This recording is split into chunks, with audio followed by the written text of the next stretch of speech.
Hello, Good. everyone, and welcome to the first week of Play High. It's I fine. forgot you were It's taking fine. over as hosting job, Soren. My bad. My It's bad. all good. It is We're all back. good. It Hello. is Hi. first Sorry. You want to run that week. one again? It's we're good. We're Welcome doing to it live. CCS, everyone.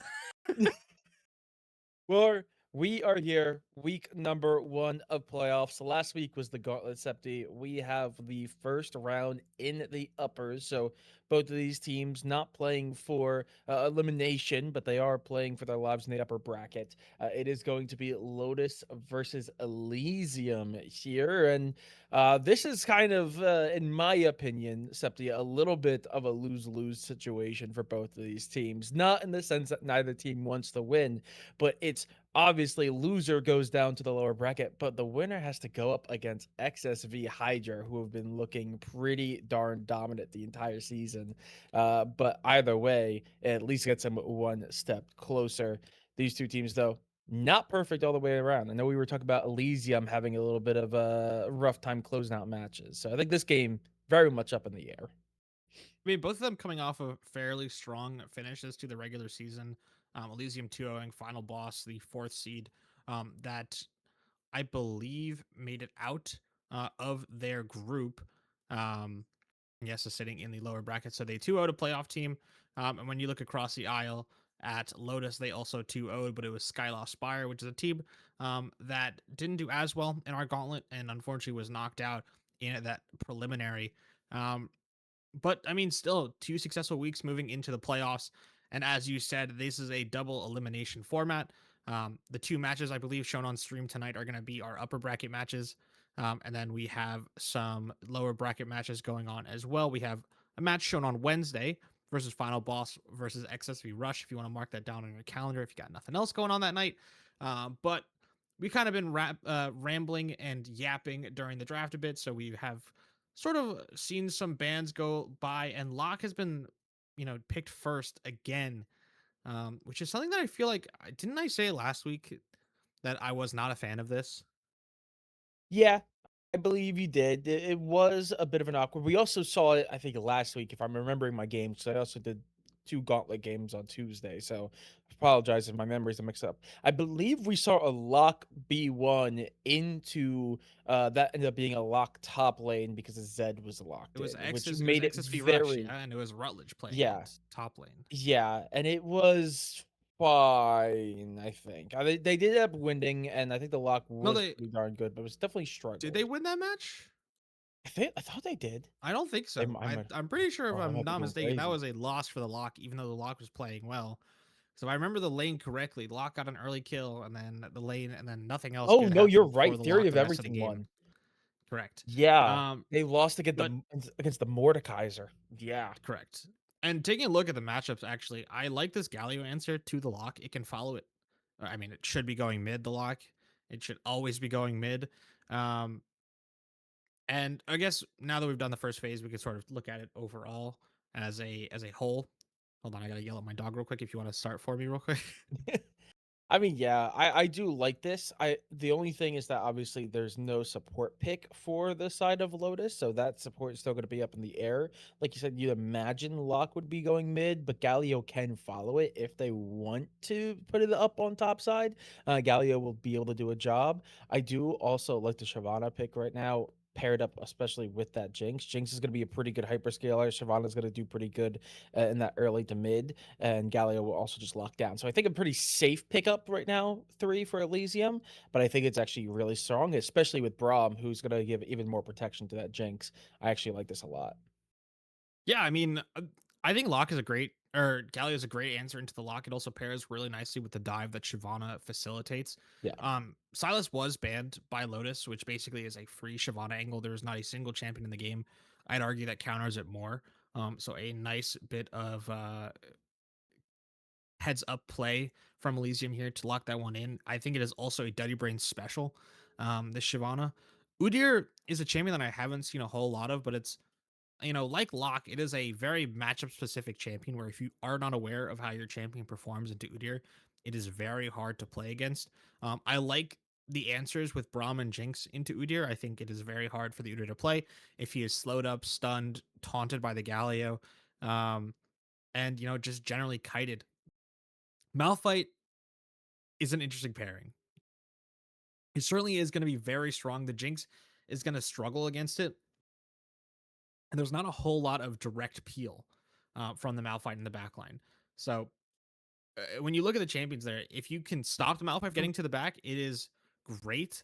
But if you're unable to stop the Malphite from getting on your Jinx, there is nothing that you can do to get her off of him until he is dead. And by that point, there's probably a Sivir free hitting your tanks. There's probably a an Udyr who's dueling your Shyvana, and a Locke who's looking to threaten to clean up your Jinx with the extra damage coming from that Malphite. But as we take a look now at the entire squad here for Lotus, it is going to be Malphite top, Udyr jungle, Locke mid with a Sivir Janna bot lane. I like how this looks. I think, Locke, as we talked about before, is going to be a very similar style to, say, your Fizz or your Echo, where it's just going to be trying to duel and roam and look to burst out champions who and players who do not know its burst potential. Um, but I think if Elysium are able to, keep their heads up and be aware of when Locke is roaming, they should be in for a good treat. This Udyr will for sure outfarm the Shyvana for the majority of this game. Shyvana, unfortunately, not the same level of clear as she once had. The Udyr as well will probably be stronger early with the uh, empowered abilities that he gets from his passive. Yeah, and I mean, I do like this Lotus composition a lot, but I do think I like Elysium's just a little bit better, very specifically because of this Mordekaiser pick paired up with the Galio and Braum. Mordekaiser obviously is gonna do pretty well into the Malphite, but I really think the real perk of it is that death domain for the ultimate, being able to pretty much just yoink one character out in big team fights. So if it ends up being the Udyr is the big problem, being able to get rid of the Udyr, or vice versa for the Malphite for being able to stop them from diving in onto that Jinx, I think both of those are good options. And the thing is that with this composition in particular, a lot of teams choose that Mordekaiser, have them as the front line for that option, but then don't have a lot of tankiness to also act as a front line when the Mordekaiser is also in that realm. Here, they built around that. They have that Galio, they have that Braum for a little bit of extra peel potential. So even if Mordekaiser is away, there's still a lot of protection onto both the Shyvana and the Jinx during that time in the domain. So I actually like this composition built around that team play. I think once we get into the team fighting, we're going to see this kind of going kind of really build off of it. Obviously, the Jinx is also the win condition here. So we're gonna have to see Lotus really hard focus Chaser, because I know Chaser is also a pretty darn good Jinx. So if they let Chaser even get a minor step ahead of their lane opponents, this could become a very terrifying game quickly, because at the end of the day, when there's a Jinx on the field, there is a timer in play, because at some point Jinx just becomes Thanos and starts removing people before they have a chance to have a say in the fight.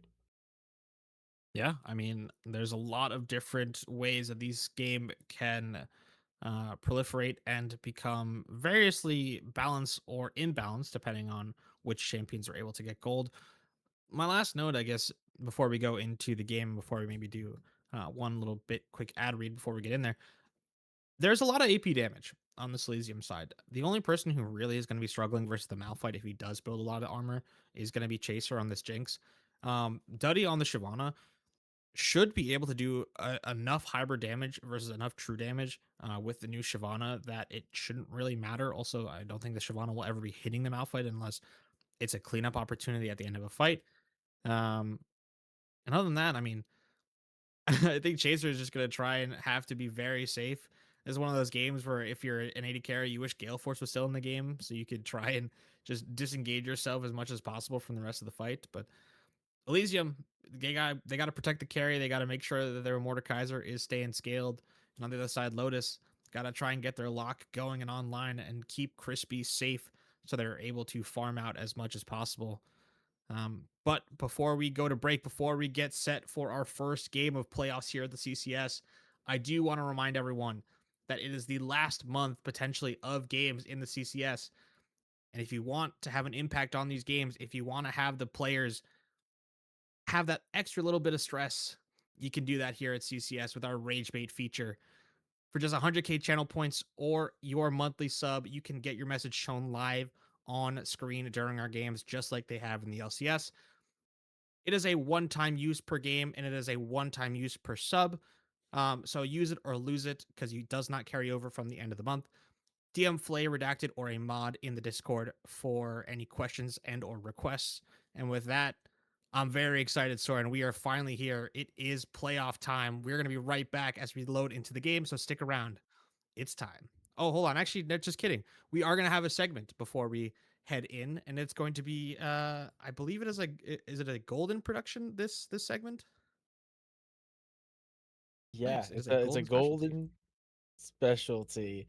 We Well, had a KMK. We were given three options. If you're unfamiliar, kiss, marry, kill. You are given three options, and you either have to kiss, marry, or kill them. And we have the entirety of our broadcast team here for CCS1 with our answers. I mean, yeah, I guess is everyone going to unmute for this cuz we're all here.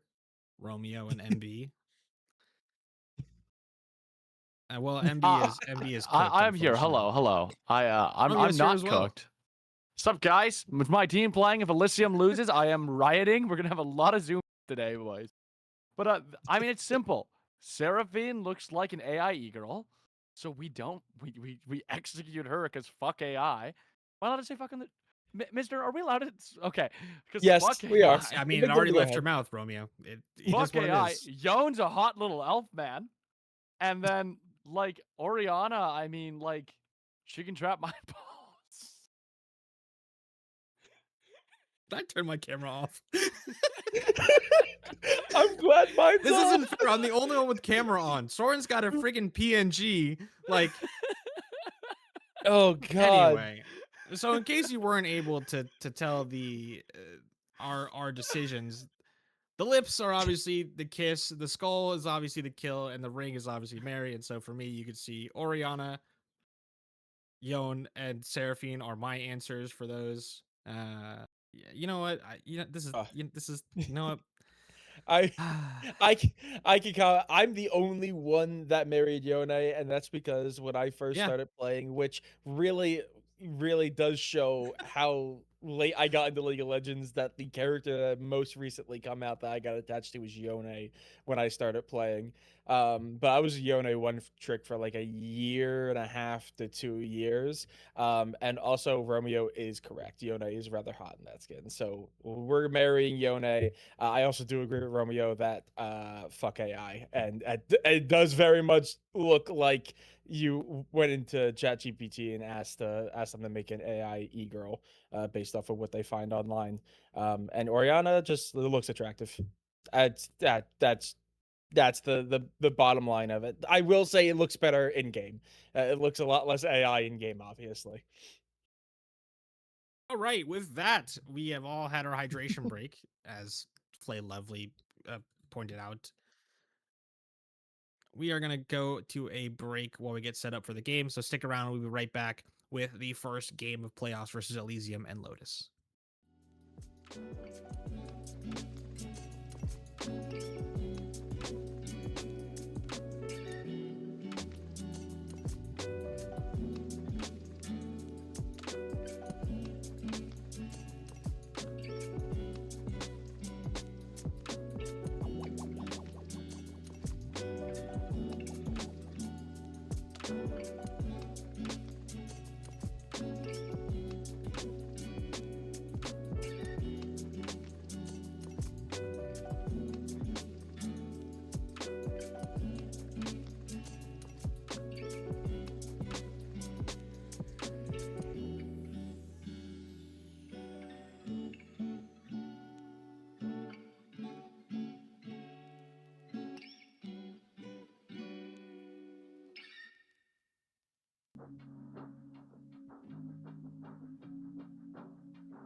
Here And we we are in. go. Oh, I waited.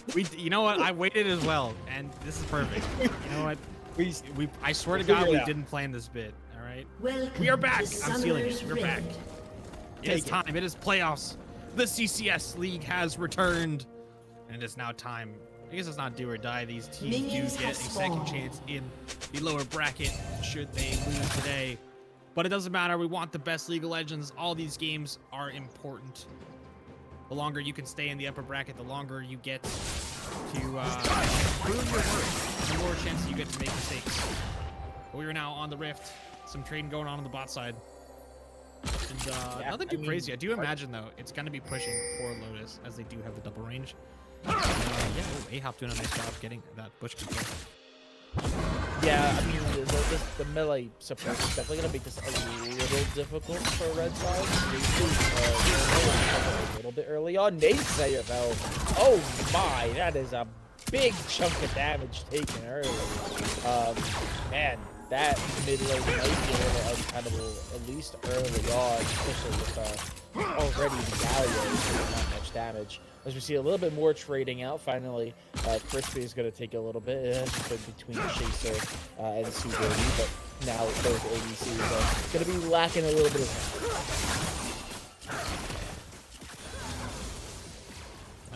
Yeah, I mean, hey, A-Hop getting a nice little trade here onto Crispy. Heal and barrier forced.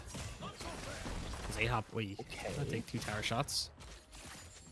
Yeah, nothing too crazy, but that is going to force the pot out from the Sivir. So, going to use that little bit of health to stay in lane. Chaser also. So now both ADCs without that extra health in the back pocket is going to be something that both of the junglers are going to be taken into account here, as they both started on top side, going to be ending on the bot. So they might be looking for the opportunity, especially this Udyr. I say that because they were being pushed in the blue side bot lane, but now suddenly it is flipped. So never mind. Maybe for the Shavada, who is going to have the opportunity to catch their own side on the push in. As Naysayer, is Naysayer just gone? Nate, I believe they should survive that. Yeah, they will. They'll be able to back away. Chaser, though, getting a little bit low, forced to use their own barrier. There's a lot of aggression going on the spot side. I am surprised that Elysium took that trade with the wave crashing onto their side. Didn't really need to do so. And by doing so, I believe they might have lost priority on this bot crab. Also, I'm not sure. I need to look at the control sheet, but Shibs is playing jungle for Lotus, which is not normal. Shibs is normally their support. Is normally Aftermoon playing. Got it. Okay. Sorry, all caught up now. It might have been on my screen, but I'm now all caught up. Junglers, though, gonna be trading crabs. I'm surprised that Shibs gave up that bot crab despite having so much priority from their bot lane. I guess with the TP from Naysayer getting that HP back in the mid, it made it a little bit too hard for Locke to provide the support that would be needed for their jungler to go for that bot crab. And look at this top CS already, up 12 in favor of Viva. And it's looking like a good matchup for the Mordekaiser. Yeah, I was thinking maybe that would be the reason why, especially because we're expecting the Sivir and the Lulu to do pretty good early on. But this Malphite is definitely going to be struggling, as we see Viva just be able to push Gar Goomba off. So maybe Shibs wants to have a little bit more presence, and that looks to be the case as the Udyr runs in on top side. Are they able to do anything? No. Viva is going to be able to get away, not even having to use flash, or excuse me, has no flash, so not even having to use any sums. and will be able to get out scot-free as Udyr just has to find a new home to go to. Probably going to start second clear, though. Yeah, I mean, already has that that burn item in their inventory working towards what I believe was probably going to be Elysium's, which is pretty standard on Udyr these days, just making sure you get as much chip as possible with your, I'm forgetting what it's called, the not Phoenix stance anymore, but whatever the new one is Naysayer now going in for a decent trade with Winayan. And I mean, we're going to be seeing a lot of this. The lock not really getting the betters of the Gallia so far, although I am surprised that Naysayer has not decided to go for a refillable potion. I imagine they just didn't have enough for it when they based earlier on and opted for just that null magic mantle. So now Dirty Brains in the mid lane. Quinion has to survive damage. This, but Dirty Brains is able to get out despite the amount of damage coming out from that lock. He just turns around, mollywops them, and just has to let them walk away, as I don't have enough follow-up, as we do see a push out from the Elysium bot lane, trying to just do a little bit of damage, and is going to do some, but not enough to really cause too much stress. Udyr is in the area, but is going to be walking over that ward, so Udyr's going to be spotted. Imagine that means we're going to see a little bit more passiveness from this red side, as we see Gargoomba dancing, because there's not a lot they can do with this situation. They are being pushed pretty hard. Critically off screen, however, Dirty Brains just dinged 6 without even the second crab spawning. They were able to steal away the Raptor camp from Shibs after they went for that topside play, as very much a favorable trade for Elysium in this mid lane. And with that level 6 triggered now, Dirty Brains is going to take that to start the dragon. And so a very nice punish from the Elysium jungler means that this first dragon, this first very nice permanent stacking buff for Shyvana will be picked up.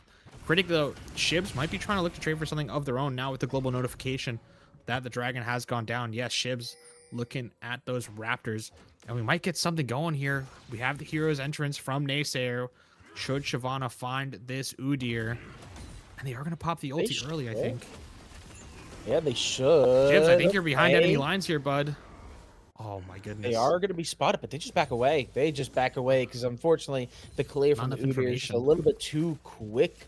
So just kind of has to watch that last Raptor get taken away. But like you said, it is a lot of good information and a little bit of stolen CS for the Udyr. So it's not perfect losing that Drake, but at least it's not a lost cause that gets them nothing. They get some trade back.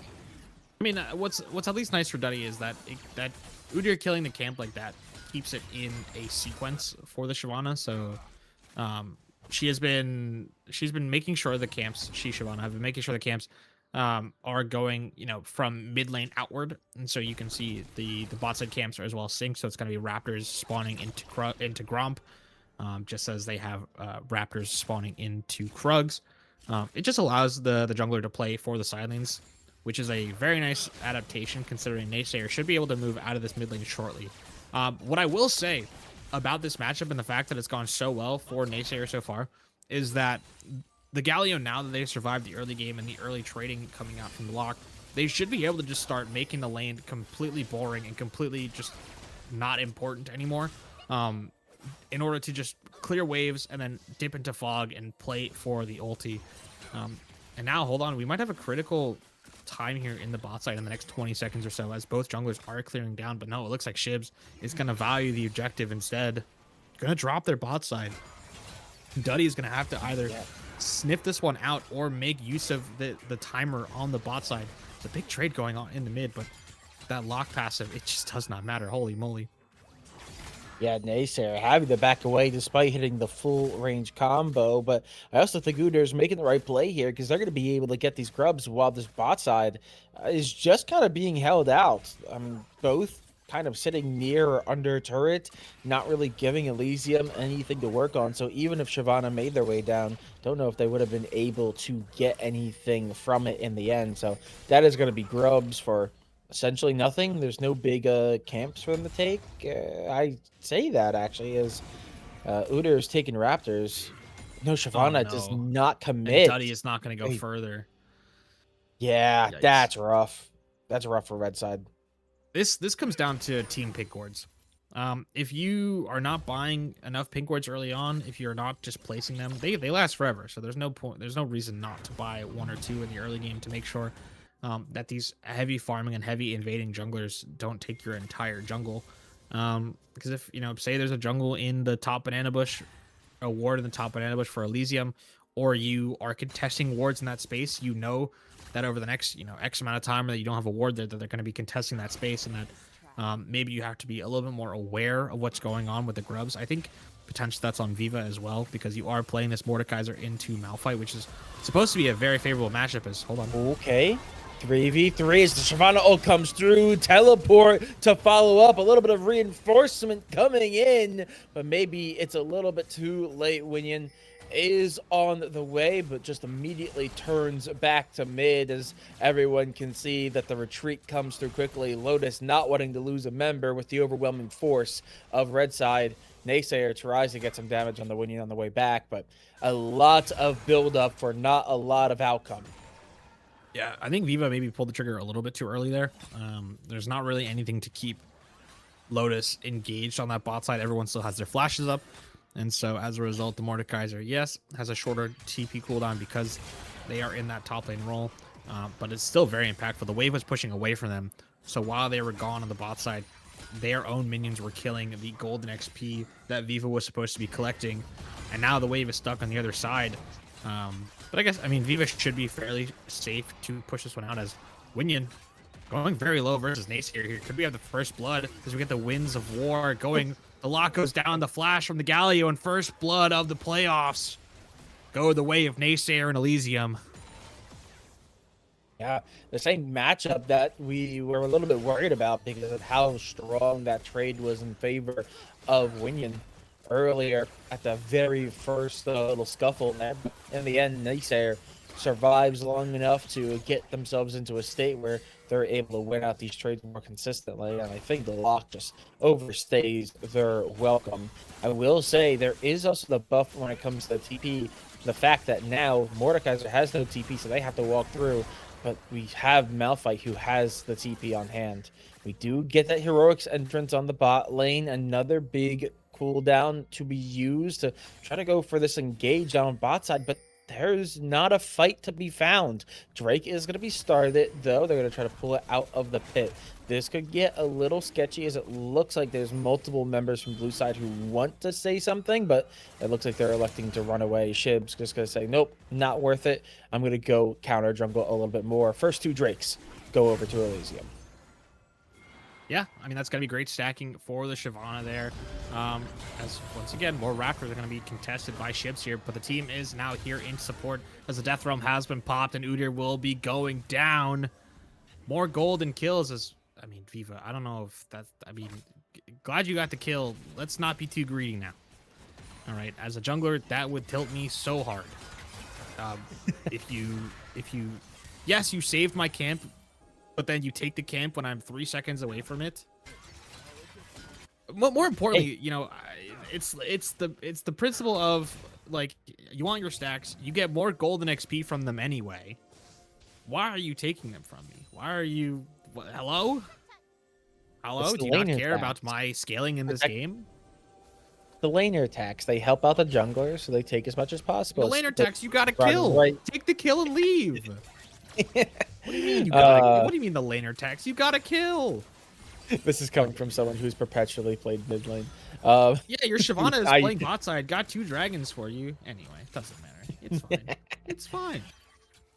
Do see a little bit of a scuffle there. Ahop is able to take advantage of it, do some serious damage to Sue Baby, but in the end, it's just a little bit of chip. And now we're starting to get to the point where Jinx is really starting to become a threat.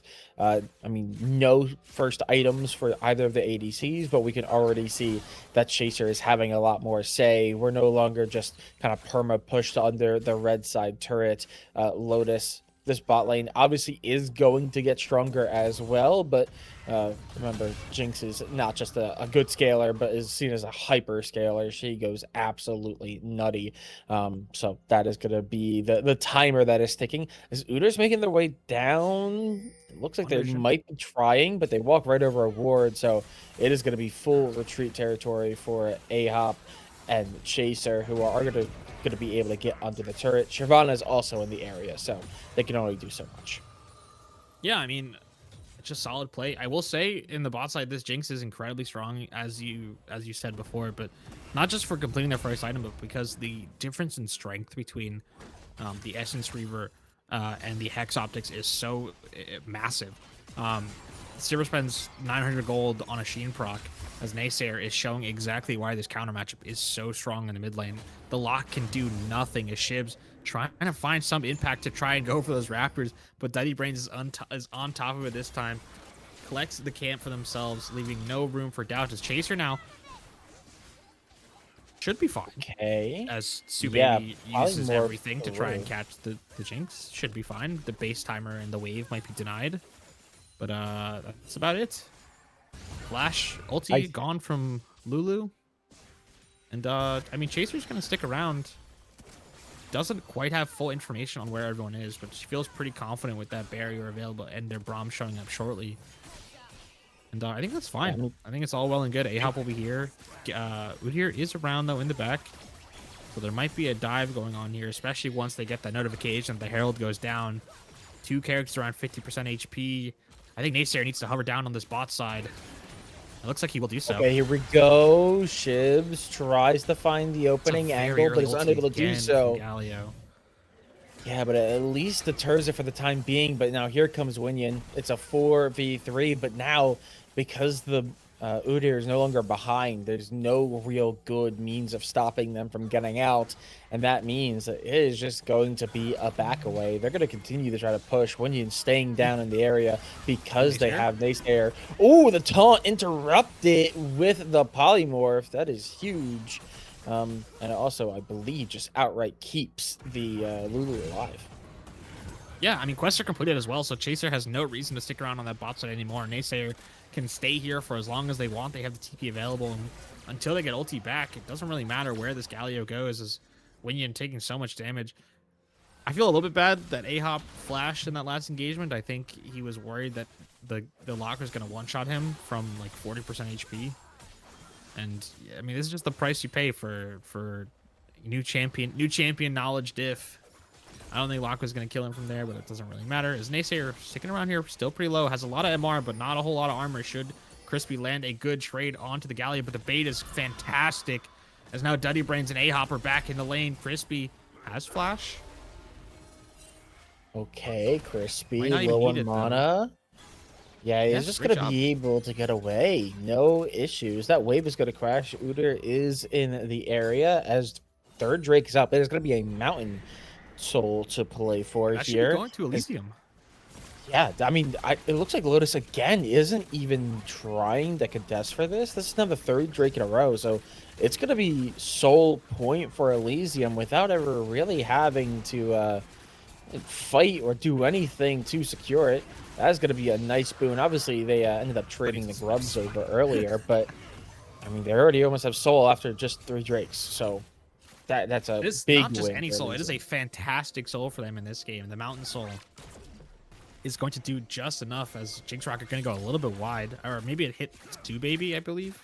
I think it was off screen. I think it did hit the Lulu. So going to stop the bases one more time of Crispy and Subaby, and allow them to hit this tower. Locke is going to try and come down, but will be spotted on vision the entire way as Chaser and Ahop are just going to wail on this tower. Now Locke is here. They might have waited a little bit too long. Slightly overconfident. No summoners for Chaser, as the ulti is going to go wide from Winyan.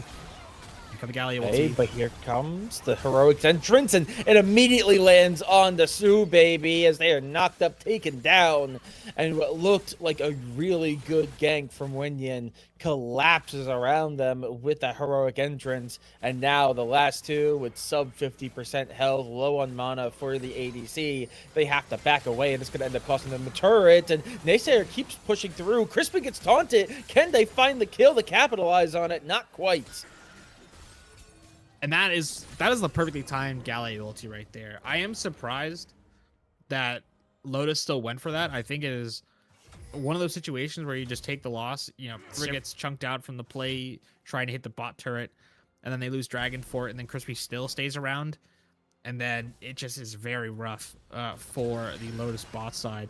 So now Duddy is in an interesting spot. Gonna find Lulu and the Udyr taking the crab, but this Jinx now is incredibly accelerated. 2 items completed. I am a little concerned that that is not a second item Last Whisper, considering how much armor is going to be on the field. But actually, now that I look at it, there's not that much armor. Shiv's going to be forced to flash away from Viva in the Death Realm.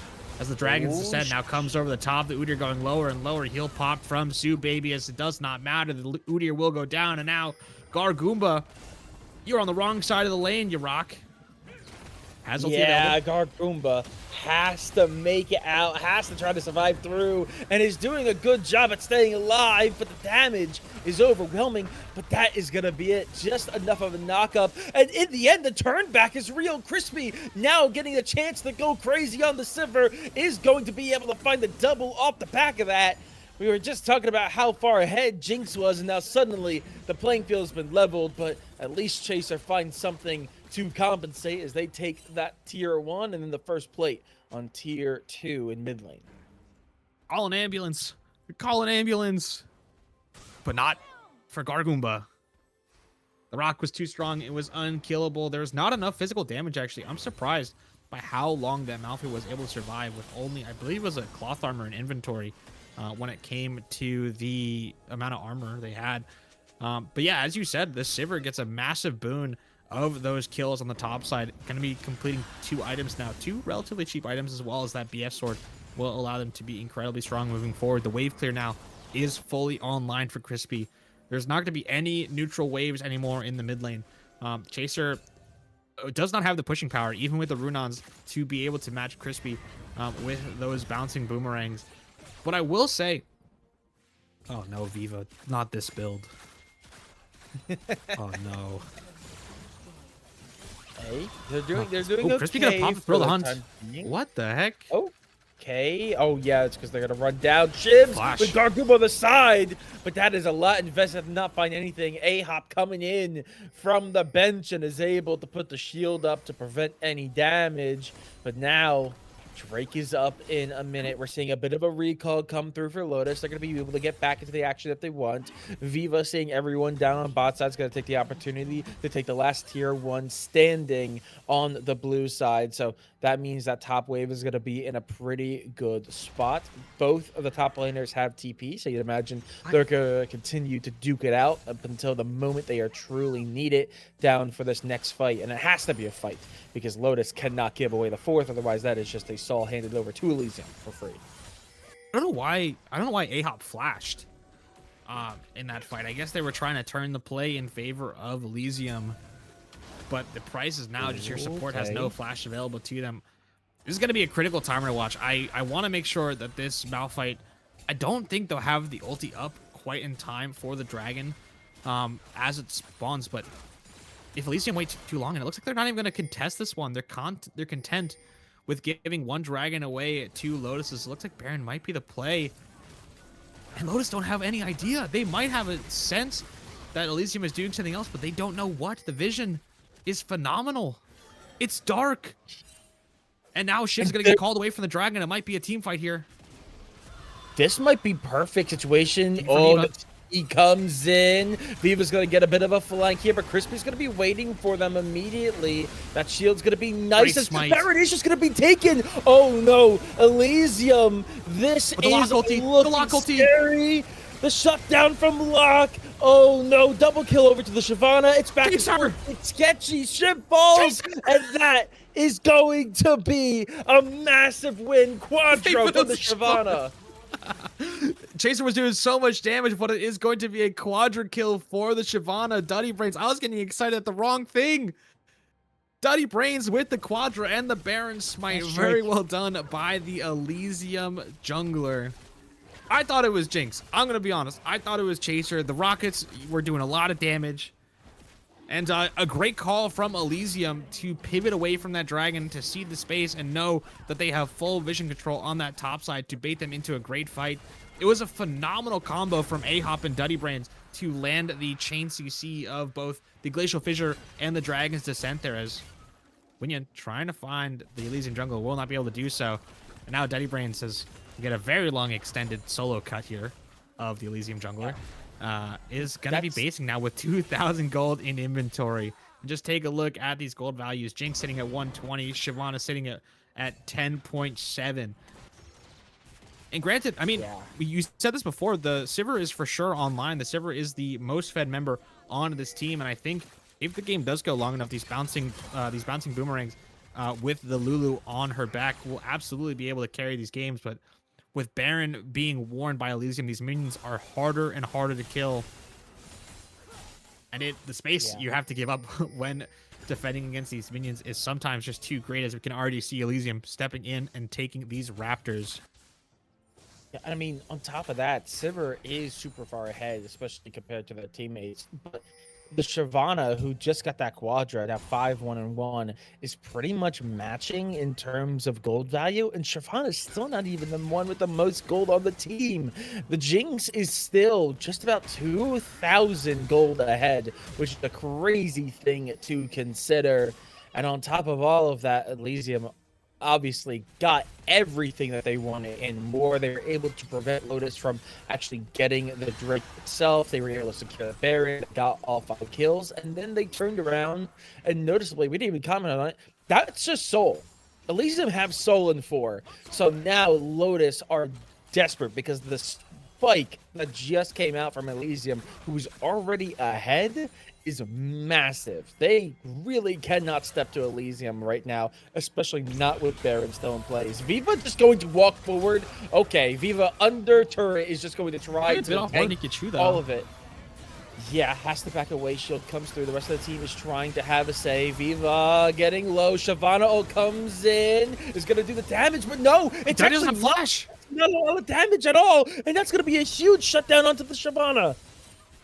Yeah, I mean, Duddy was trying to keep their top laner safe, but it did not matter. Didn't have flash available and didn't have quite enough of their team in reserve, as Gargoomba now going to try and stop the bases and the recalls, but they might have bitten off more than they could chew. They do have ulti and flash available, should be fine. But the rest of Elysium, oh my goodness, what is going on? Gets the kill onto the Malphite. Great shutdown from Gargoomba, and the flash goes into the wall from Naysayer. Oh my goodness, Elysium. They're in such a good spot, but they might be letting the pressure go to their head a little bit now, as the 2v3 on the top side, flash from Chaser, trying to kite this one out as the Rockets are doing so much damage. Hero's entrance from the Galio to keep their Jinx safe, and it's going to be a double kill, now triple kill for Chaser. And just like that, with the play on the bot side, it's now flipped Elysium's favor. Yeah, I mean, it was looking a little sketchy there. I thought that Crispy was going to get 2 kills. I thought Crispy had a really good angle. I thought Crispy was going to be able to really chunk through, but especially with the Heroic's entrance and Jinx coming online, Chaser just finds so much. 4-0-5 now, by the way. Crazy from the Jinx at this point in the game. We are approaching the 30-minute threshold, so Elysium are now very clearly looking for an end of the game scenario. Obviously, 1:30 until the next big end of game tool is going to be on the Rift, which is obviously that Baron, which is going to come up about a minute before an Elder Drake becomes available. So Elysium, if they can just continue to either keep the game state as it is, or even if they can try to find a few smaller wins, turn around, take that Baron next, they could close the game out. But that also means the Lotus need to desperately hold on and find the means to win that fight at Baron so they can get a little bit more of a foothold. This TP is very interesting, but I guess doesn't matter. Naysayer are going to try and be here. Again? Why? Oh my. We're good. It's all good.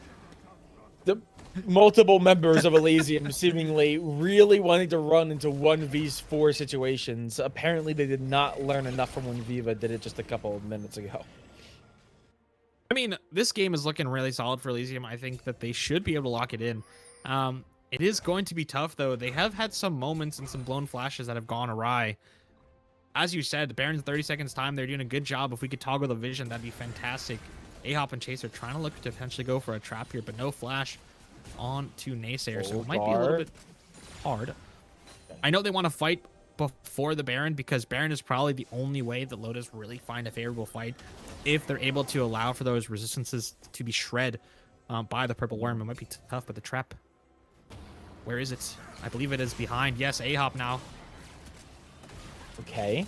The trap wasn't really set up, but man, that's a lot of damage, plus the root coming out from the traps. But in the end, Nothing crazy should When you're Wing forward here, trying to go for the all-in. 2 taunts, Shyvana ult comes through. Heroic's entrance to find the knockup. Gargoomba's gonna fall, and Triple going over to the Jinx. I think the timer has run its course. Jinx is online, and I hesitate to think anyone can stop her now, as that is going to be a full sweep. They're gonna make their way over towards mid, and I believe something that this game is done and dusted. Yep, that definitely seems to be the case. Chaser doing a great job there. It was a very favorable fight for Elysium. They were really set up for it. I like the engage from Winyan. It was sort of desperate, but it was definitely what they needed to do to try and find a way back into it.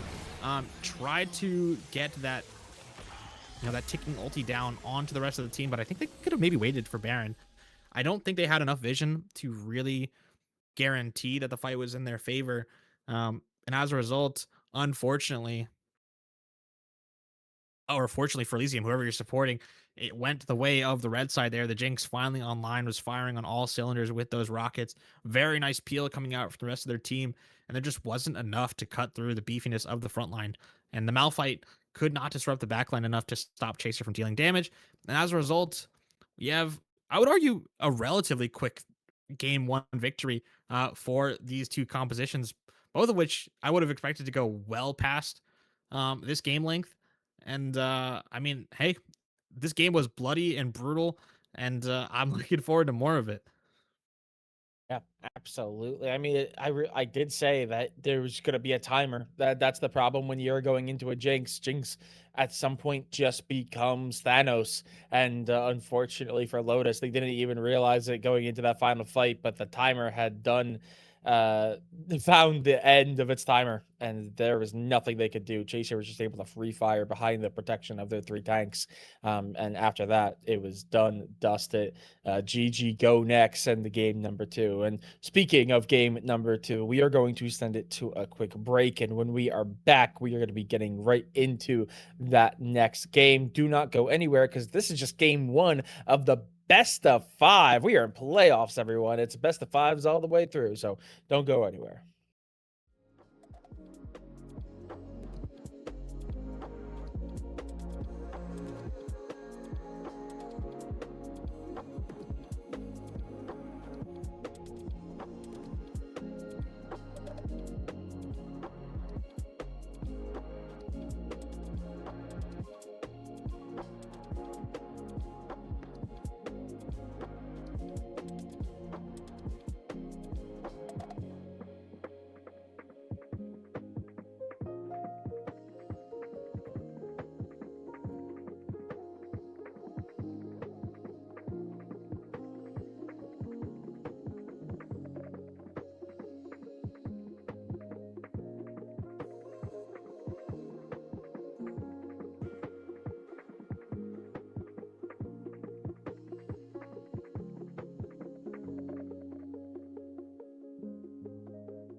We are back with game number 2 draft for Elysium versus Lotus. We have fired through the ban phase already, as you can see. We can take a quick run through as Sandra, Lucian, and Mel got taken off the board for Elysium, and Thresh, Jarvan, and Seraphine for Lotus. I am not surprised, as we look on the blue side, that those Mel and Seraphine champions were banned. I am mildly concerned that there are still mages bot that are viable. This is I was on the team with Chaser, and we discussed that Senna is not great into mages. And so I'm surprised that he first picked it with the likes of, as you can see, Vel'Koz and Ziggs are still available. But I'm not sure how confident these players are on champions like Vel'Koz. It's one of those where you need to play a lot of games of it, and or you need to be on Hanwha Life to be able to play it. I don't really know if Lotus are Vel'Koz players like that, and if they are, I apologize in advance. But Vel'Koz Leona appears to be the lock-in for the bot side of this Lotus squad. Yeah, one thing I do want to take into account here, notably, it was a side swap, so Elysium is now going to be on blue side. Lotus in game number 1 did ban away the Silas, and that is no longer banned out. So there is a possibility of a Silas selection here for that third pick for Lotus if they would like. As we do see the Victor get locked in, paired up with Nautilus. I think that's pretty bog standard, frankly. Ooh, maybe not Silas, maybe Annie for a hard lockdown. I mean, Victor not particularly seen as the most mobile champion in the game. If you can get this Annie and just a hard lockdown the Victor in one spot, he becomes a pretty big target. But no, they make that last minute pivot away and they pick up Nocturne for their jungler.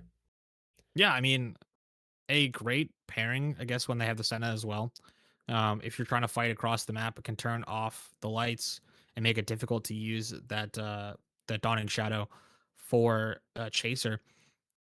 I do like the Victor pivot. It is a champion that will be able to clear waves very well. It can match the Vel'Koz laner when it comes to that scaling and that power in team fights. Nautilus is really standard as well for Senna. Um, it's just, stock standard bot lane. I think it is rough into Vel'Koz. I think this Nocturne is going to be strong, especially when you're trying to deal with the Nocturne Darkness and the Leona Solar Flaring from Fog, and then you have to deal with the geometry of the Vel'Koz spells as well, while not being able to see them from the beginning. It's going to be very tough to deal with. As we see now, Elysium trying to target down those 80 sources that Lotus are going to be going for. And the other side, Lotus gonna ban away. I think those are 2 junglers from Duddy Brains in that Xin Zhao and the Nasus. By Susan. As yeah, goodbye Susan. As I don't know how I feel about Lux. I don't think I like Lux Nocturne as a mid jungle. But the Orianna is another interesting one. I guess they're just worried about the Wombo combo that comes with the Yeah. Nocturne capability. It is what it is. I am curious as to what champions really I'd be looking for on this Elysium side to sort of keep them safe enough from now this very long range composition with both the Hui and the Vel'Koz. Now you sort of have a double flex here as to which one could be going into the bot side depending on what matchups we prefer. And curious now how Elysium's gonna run this one out. Yeah, I mean, Leona is gonna be is gonna be tanky, but I really do think they need something to help with that front line because, like you said, there needs to be a lot of protection, especially with how long range this composition is. Not a great But I also answer. think it's gonna have to be a front line that does help because right now it's a lot of range with a Nocturne who wants to go in. So I feel like you also have to choose someone who's able to kind of push the line forward in a sense. So maybe something more like a tankier bruiser. I could think maybe like an Aatrox or something who is able to sustain pretty darn well in a fight, able to push up and help the Nocturne or kind of fall back and peel if necessary. As that top laner is going to be locked in. This is also going to be a problem because along with the top lane Ornn, it is also the Wukong who's notoriously a really good tank shredder. So that might prove to be a problem. They kind of have to play around that pick here because if they pick into a bad selection against Wukong, this front line might suffer. And it ends up, is it gonna be Poppy? I I don't don't I hate don't it. like Poppy as much. It is a good counter, technically. um, into Elysium, I think you maybe are lacking for a little bit of physical damage or just damage in general from the side of Lotus. Yes, you have the Hue and the Vel'Koz, but you're kind of you're kind of very centralized when it comes to that magic damage. And now probably does do a fair amount of damage, but should be pretty easily shrugged off by the Wukong in these engagements. I mean, I see faults with both teams. I like the strengths of both teams. I think Lotus are going to be able to stay at arm's length pretty well. They're going to be able to just throw spells from Hue and Vel'Koz and make life pretty difficult for the frontliners of Lotus. As we take a look now at this red side, Poppy on the top side is definitely one of those champions that is very match specific. It is good into the Ornn in terms of if Ornn ever engages you, if Ornn ever tries to run away from you, it is impossible for them to do so. Um, which in the current meta of you have these mages bot and then roaming supports, it is very strong to be able to keep your top laner locked down. So that when Subaby decides to come to the top side with Shibs, you can keep that Ornn locked up there with the steadfast presence on the Poppy to stop them from dashing away. And then I mean, just looking at mid and bot, Crispy and Winion are just gonna clear waves and be annoying against their laners while Shibs is as well just power farming to 6. And then once they do, I imagine most ultis will be used topside. I imagine this first dragon probably will go the way of Lotus, or sorry, of Elysium. But once that level 6 comes online, I imagine this Elysium or this this Lotus squad. I'm sorry, they flip sides and I keep flipping them in my brain. I imagine this Lotus squad will absolutely come online and start joining up to make big plays happen. My only concern for them is that they don't really have a true frontline. Yes, you technically have the Leona, but if the Poppy is off pushing a sidewave, you don't really have a lot to stop the Wukong and the Nautilus and the Ornn from engaging. You sort of had to pick one angle, and then Elysium have two others to go on top of you with. But we'll have to see how they adapt and how they're able to play around that weakness. Yeah, I'm a little skeptical about the Lotus composition. I think I hard prefer the Elysium comp here. It's easier It's for a sure. little bit easier. The goal is also a lot clearer. Pretty much you just allow time to get this Victor and Senna to come online, but there's also a lot more protection for them, a lot of peel, also just a lot of tankiness up front.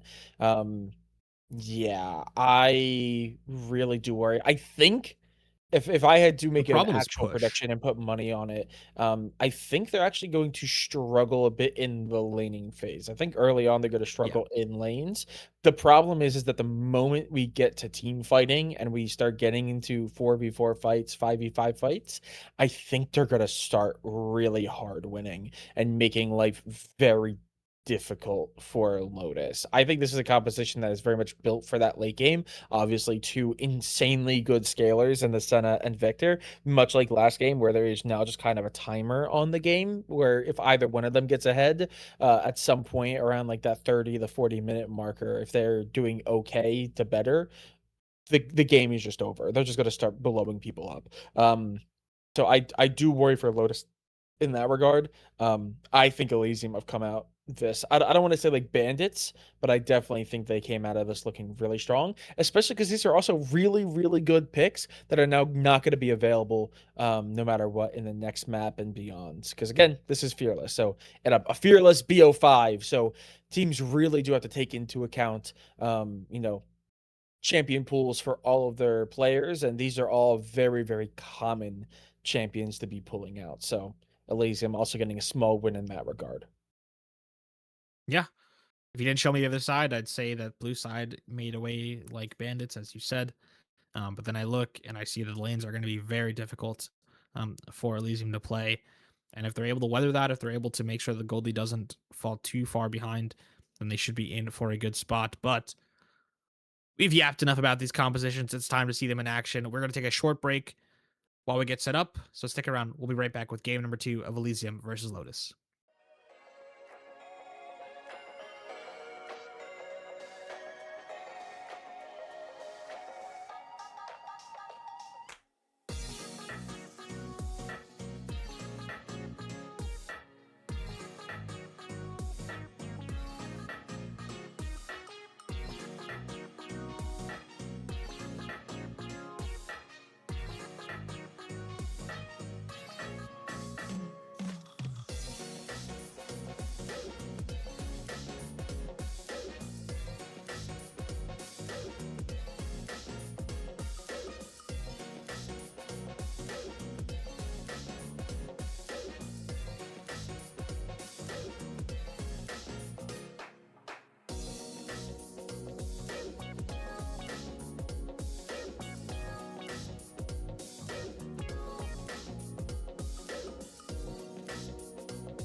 Welcome back, everyone. We are now on the Rift for game number 2 of our upper bracket first round. We got Lotus versus Elysium Chasers Ego. Both teams going out onto the map. Pretty standard, although there is some shenanigans going on the top side with Gargoomba with this Poppy, but all in, pretty normal. Putting wards in, making sure these supports cannot just own the middle bush for free. And curious to see what's going to happen on that top wave. He helps just tanking shots from the Vel'Koz casually. You know, there's no honor when it comes to playoffs. Absolutely not. It is confirmed as well off the back of that.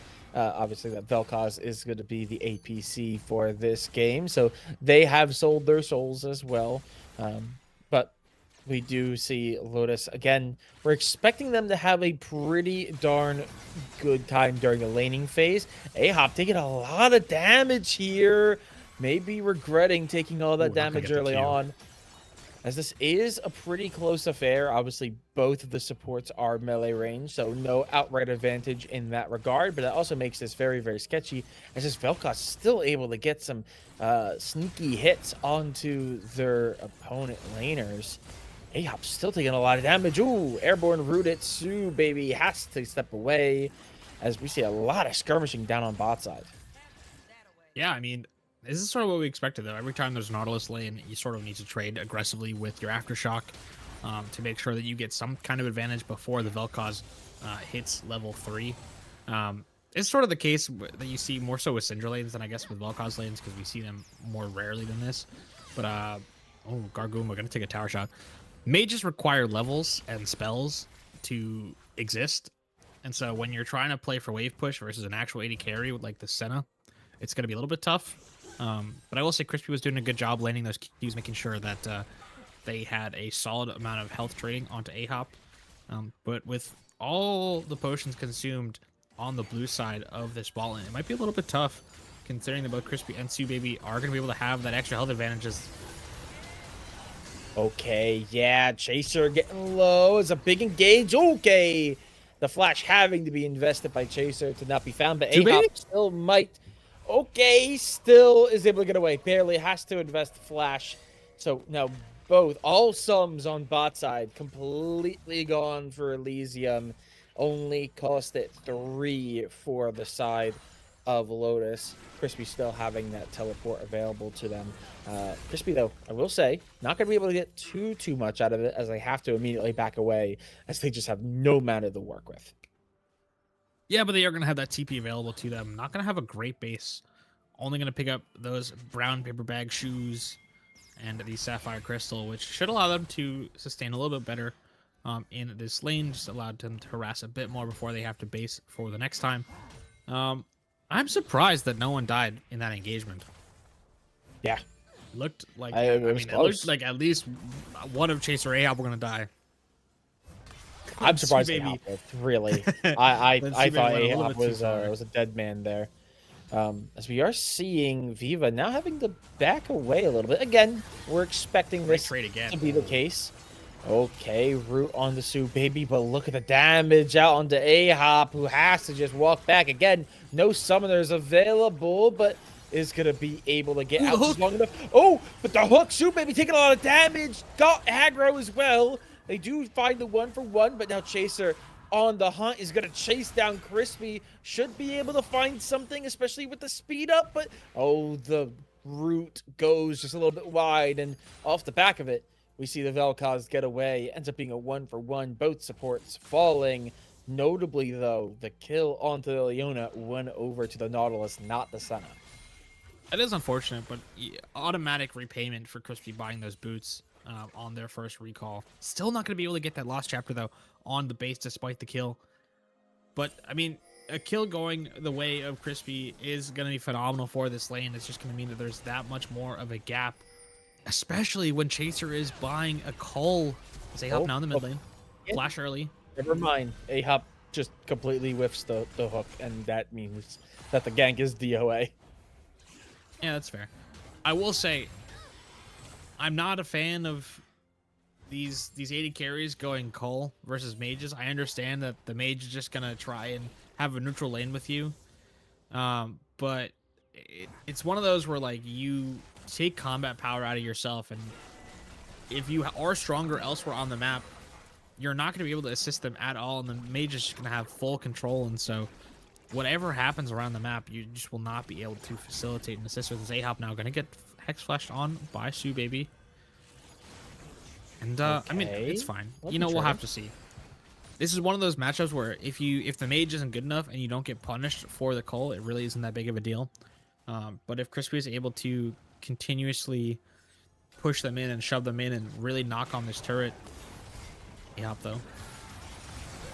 Okay, big engage coming through. Ahop getting low is going to get exploded here as there's just too much damage and too many people around them. And that is going to be a massive pickup for Lotus, who are going to then immediately turn that look towards the dragon. And there's really nothing Elysium can do. They get all 4 of the Drakes in the last map, but they are going to lose the first one here on map number 2. Yeah, I mean, this is the price of picking center early. You get this mage matchup, and it's so strong, and you don't get the push, and you don't get the shove. Critically, on the other side, though, this Poppy as well. I mean, it's so hard to play. You get counterpicked in bot, and then it looks like you get counterpicked in top as well as Gargoomba doing a good job keeping this wave shift in. Has that tier to guarantee the amount of harass stays consistent, and so they never run out of mana. And in the mid lane as well, I believe this Hui and Victor matchup is very neutral, but when you don't have push in top and you don't have push in bot, how is Naysayer supposed to influence the map, let alone Duddy Brains be able to even step in without vision? I say is, of course, they're looking for a play on the mid lane. No flash. Okay, Winyan has to get away. No, is not going to be able to. And the Senna ult is going to come down from downtown just to give a little bit of extra healing, ensure everyone makes it out of that skirmish under the tower, and that's going to be a pretty big win. It's going to also help this Victor continue to put a little bit of a gap between them and Hui.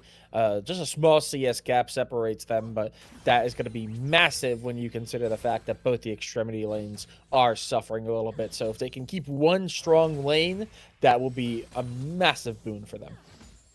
If we could check shortly on the Victor stacks, that'd be great. I think the Victor has probably their first upgrade for the time being. But critically, during that mid gank, it was a full clear on that top side for Shibs. And now take a look in this top jungle as well. Sorry, I totally asked for that and I didn't even look at all. But anyway, it doesn't matter. Leona is now on this top side and Ahop is stuck in the bot. And it's just going to be grubs again for the side of Lotus. This is the price, again, that we pay for getting your lanes counterpicked. This is going to be another neutral going the way of Lotus. The gold lead is still in Elysium's favor, but only by a few hundred, and only because it is a great play from Duddy to make an impact on that mid lane. Granted, it came from Ahop first showing up as well to blow that flash off of Winyan.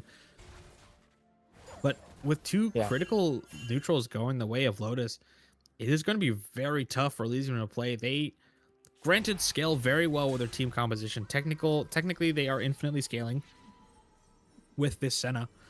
But with a composition like Hui, like Vel'Koz, they're going to be able to poke you out pretty quickly and shove you off of waves if you get to a point where, you know, they take the second and third dragon pretty early on.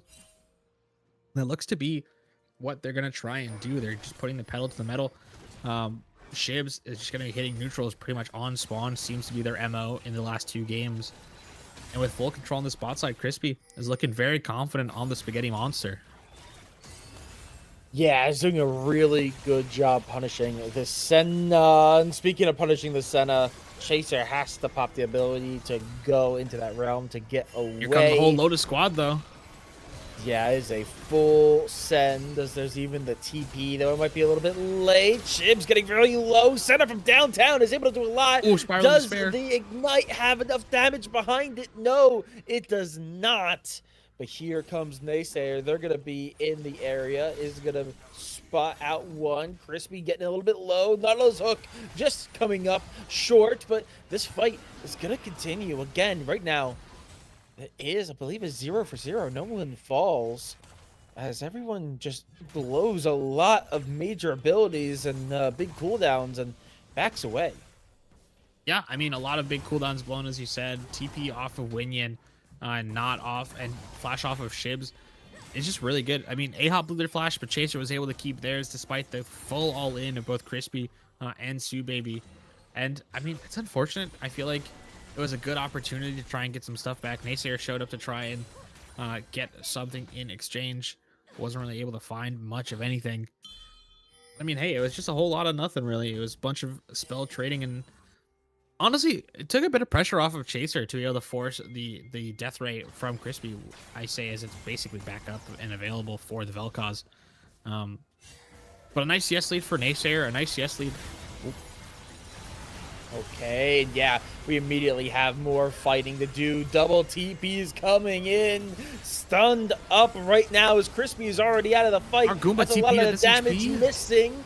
But the double kill from the Victor goes crazy, even though A-Hop does fall triple on the Victor now. And now Shibs no Shibs, flash. nowhere to go, nowhere to hide. But here comes the way. Winyan coming a little bit late to the party after investing so much, including the TP in the last fight. Ult coming down. Naysayer has to try to survive. Is too low. Won't be able to do anything. Shibs tanks a turret shot, but will not be downed. It is chaotic, but I think it's still a 3-for-2 in the end. Naysayer gets all 3 on the side of Lotus, which puts them at 3-1-1. As they're going to be a big buff to the gold, almost 1,000 gold difference between them and the Way now, but they are eventually shut down and dealt with. That he does smite that crab away from Shibs, but shows the enemy jungler that they have no flash available. And it looks like Shibs was going to try and potentially go for that dragon, but with A-Hop arriving, hold on, hook available, no flash on this Vel'Koz, gonna land. Bye-bye. That's one dead spaghetti monster, I fear. Yep, Crispy gone. Kill goes to A-Hop is going to be the one to again, get it. though. Meanwhile, Sue Baby is going to be found out, dealt with, and now suddenly what was looking pretty good for Lotus all collapses around them. It was 2-2. Now it's 7-4, and they're going to lose this next Drake. We do see the ultimate invest. Chaser with a Senna great with the ulti. shield to keep themselves alive. Shib gets too greedy, tries to chase him down, and just falls. A free kill handed over to Lotus, and Senna just gets away safely. Massively smart timing on the ultimate. Gargoomba can't do anything but watch from topside. They're at least going to be able to get some consolation, but Naysayer's even going to make an appearance. Yeah, I'd argue this is more of an over aggressive, 90 seconds to 2 minutes from Lotus than it was again, I mean this with respect. It was an over aggressive 2 minutes from Lotus, and Elysium sort of lucked out and they continued to push their advantage. It was an unorganized event from Lotus that they walked into Elysium unprepared, and a great response from Duddy to be able to collect that mid lane and then go into the bot side to be that, that powerful anchor for them to play around as they reapproached on the map. It was just a lot of great individual play from Elysium, and what has been going so well for Lotus in this game and so far has been the fact that they've been playing as a unit. They've been playing around the strengths of their team, and over the last 2 minutes they really haven't done that. They've sort of tried to do their own thing. They've tried to sort of solo queue it a little bit, and that's sort of been the result, or that's sort of been the leading factor as to where we are now, which is not quite a gold lead for Elysium, but definitely a much better spot as A-Hop now gonna get caught out. Okay, the healing is nice, but the ultimate invested. Okay, they're able to pop the E to get them to safety. That is a big cooldown. The ultimate used by Vel'Koz, as A-Hop does just have to back away. There's nothing A-Hop can do in this situation. Way too low. Never mind. They Has go the stick shield around. available They're and gonna has be... healing from Chaser. I mean, Yeah, but that's risky though. Still, it definitely is. It absolutely is greedy. And what is that item in A-Hop's inventory? I'm not a support main, but I know for a fact that that's not correct. I know that is not the right support item. Yeah, It should not be Zax, I think is what it's called. That is not correct for A-Hop. Maybe there's something I don't know. I'll do some research after the game, but I don't think that's correct. If someone in chat would like to corroborate that, that'd be much appreciated. But I want to credit Lotus. Sure, I just called it by its TFT item name and not its actual item. I think that's what name. it's called. Please I do think not it's called follow me. Zax. I think it's called Zax. No, I said innovating locket, which I think is its Oh, TFT name. So I don't Yes. don't blame me It too could hard. be. I like TFT, man. It could be called that. I know at one point it was called Zax, but I will say Elysium doing a good job though. Even though it's just one engagement, they need to go back to what's working for them and what their comp is centered around, which is these individual lanes. They need to go back to doing what's good for their lanes to then allow their team to play more easily, as opposed to playing the team game first. So when they play the team game first, it becomes much easier for Elysium to deal with them. They're allowed much simpler fight engagements, as Winion has a flash available. Very nice usage of the EQ as the paranoia now in. Yeah, send an ult to give them some shielding and some health. As Subaby going in really deep is tanking the shot. Oh, Vel'Koz with the laser goes absolutely crazy. The hook back in, but Dirty Brains is down. There's not enough follow-up, even though... Oh, that's a huge stun up. And Naysayer is able to find one. Health bars are low. Naysayer can push up aggressive if they want. There's no more Nocturne to play around, as Nocturne has made their way up towards this Rift Herald and is going to be able to get it. Though it's pretty low, but the rest of the team is going to make their way up to assist. Ends up being a 1v1. Oh, no. Oh, no. Oh, no. This could be very sketchy. The 3v1. Viva is doing what they can. Can they find Crispy? Gets knocked up. Oh, Naysayer blows them up. Gargoomba and Shibs, though, they're going to be sped up and sped away as they're going to get out to safety. Yeah, I mean, good overall play from Lotus and a nice cleanup at the end for Elysium to get something back there.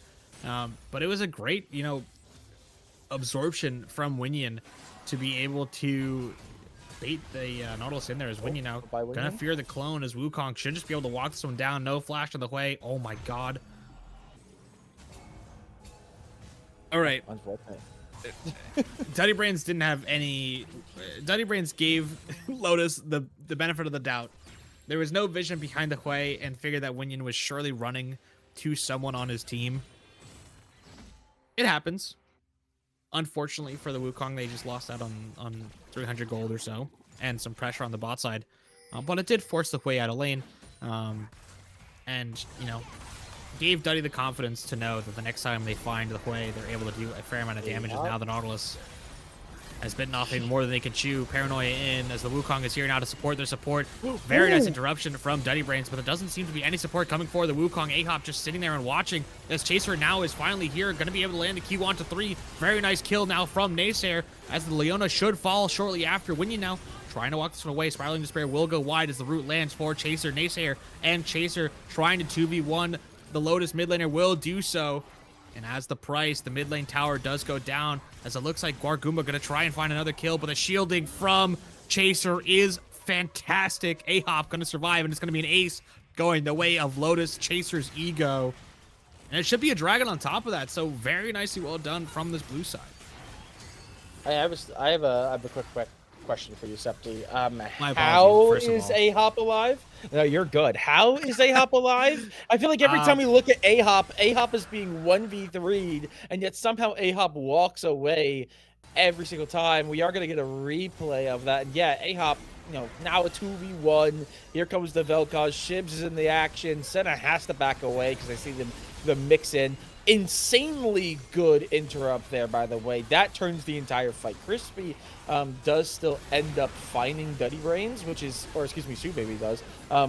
But in the end, that Wukong, gives over their life so the rest of the team can thrive, and it ends up becoming a 5-for-1 in the end because they are able to interrupt that. If Vel'Koz is able to free fire, I think 2 or 3 people fall in that engage, including Ahop and Dirty Brains, and suddenly this entire fight goes very, very wrong for Elysium. But that interrupt sets them up so they're able to do so much, and now they were looking like they might be slowing down, and suddenly Elysium right back into the driver's seat. And they also were able to get the Drake off that, so now it's 2-1 in that regard. So it's backing back into their favor. This is something I gotta point out. Yes, the fights are going the way of Elysium, but that's the expectation, right? If you fight them 5v5, if you fight them in a scenario that you don't have an elite advantage in, it's going to be tough for you to play. Look at the gold lead, and then look at the kill score. Yes, I know kills aren't everything, but if you look at the kill score, you look at the CS numbers, those are all... the CS numbers are incredibly close across the two teams, and the kill gold should be so much in favor of Elysium, but it's only about 2,000 in favor of this blue side here. There is so much gold in the Lotus's pockets just from the advantage of their composition. they've been able to hit turrets, they've been able to get plates and collect waves at the detriment of this team fighting prowess. But that is the power that's keeping them in this, and that is what's gonna, be the headache for Elysium to deal with as we go forward. It looks like maybe now finally they might group up to try and play this mid tower, but when you're playing against Vel'Koz and Hui, it is so hard to deal with, and I'm just ignoring this. This is a wet noodle fight. Viva should be able to walk this one out, no problem. I'm not getting baited in by the top lane nonsense. But, I mean, looking at this mid lane, it is so frustrating for Elysium to play in this game. When you look at the shoving, Hui will consistently kill the wave before Victor is able to threaten a turret.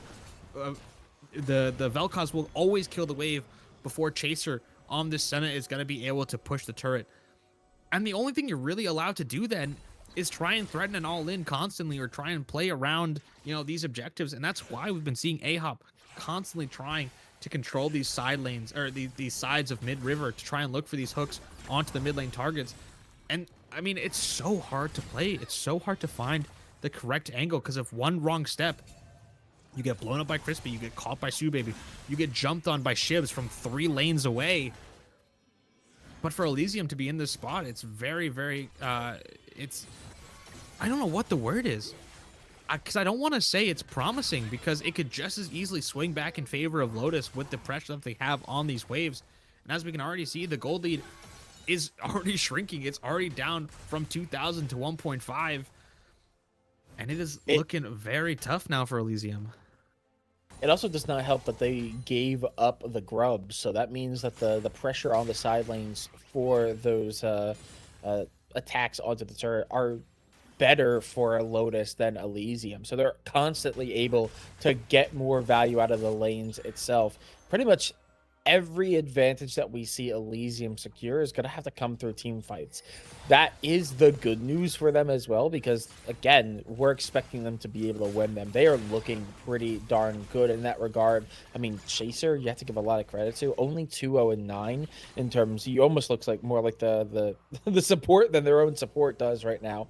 But those ultimates have been so good at providing the healing, and also really good timing to get the shield for too. So I mean, if they just keep it up, they constantly just try to keep their lanes stable, kind of do what we're seeing Viva do down here in the bot lane, where you just clear the wave, you try to play up enough that there's no risk of the turret actually being attacked. Okay, big engage coming through. Vel'Koz ultimate, interrupt. Great engage from downtown. Sue Baby is not able to live through. The hook lands, and that is going to be a double kill. Naysayer.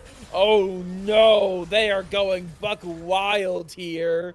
And now 2 members left at 50%. Gargoomba just now making their appearance. Unfortunately, running right into the Wukong. He's going to be spotted out. This fight's going to keep going as they want more blood. Chaser still all the way at full. TP coming in. Ram. Coming through. Finds the knockup. Shibs is getting low. Can they live? Can they get back to their turret? Yes, they can. Rue comes out in the Crispy, but is able to get back to safety.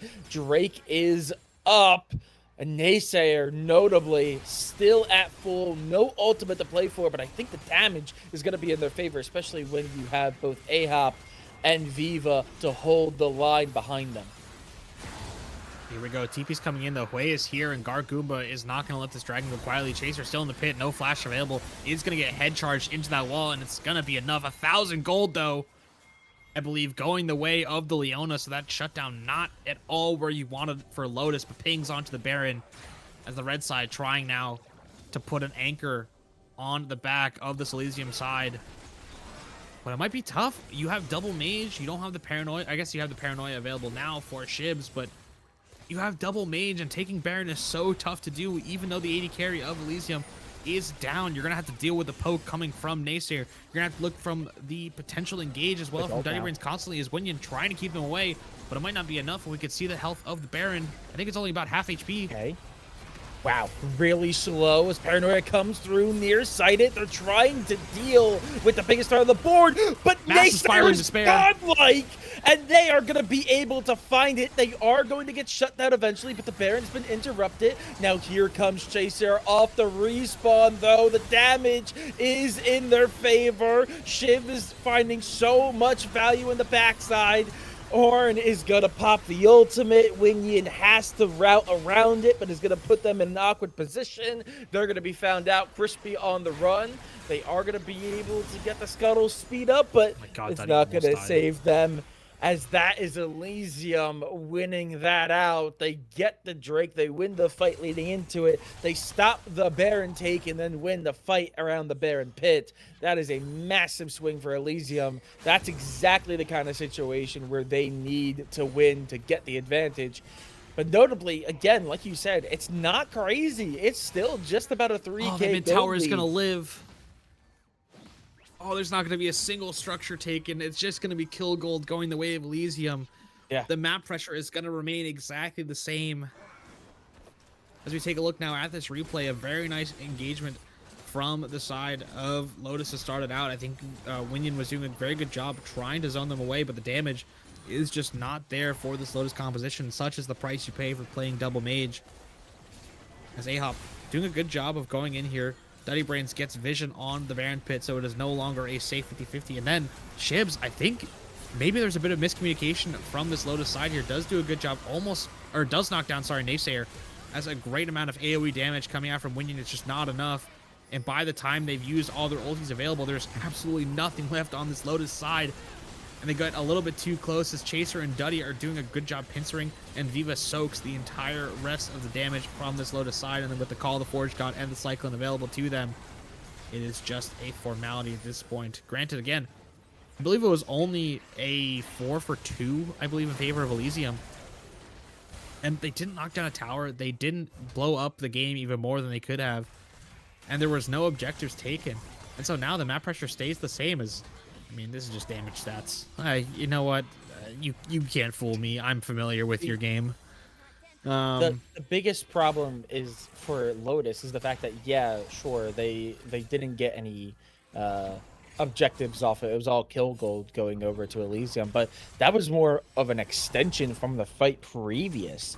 That happened right before the Baron. That also went into their favor. That's the reason why Chaser was like just getting back to the fights, because they had to, I believe they were spotted out and removed, but the fight still went Elysium's way overall, so they were able to get the Drake off the back of that early, and they were then able to deny the Baron as repercussion. So I mean, it could have been a lot worse. You're absolutely right, but Elysium still gets a lot off the back of it. But again, we have to see them start actually turning it into, yeah, you have to start turning this into something in the lane. Because look at the turrets.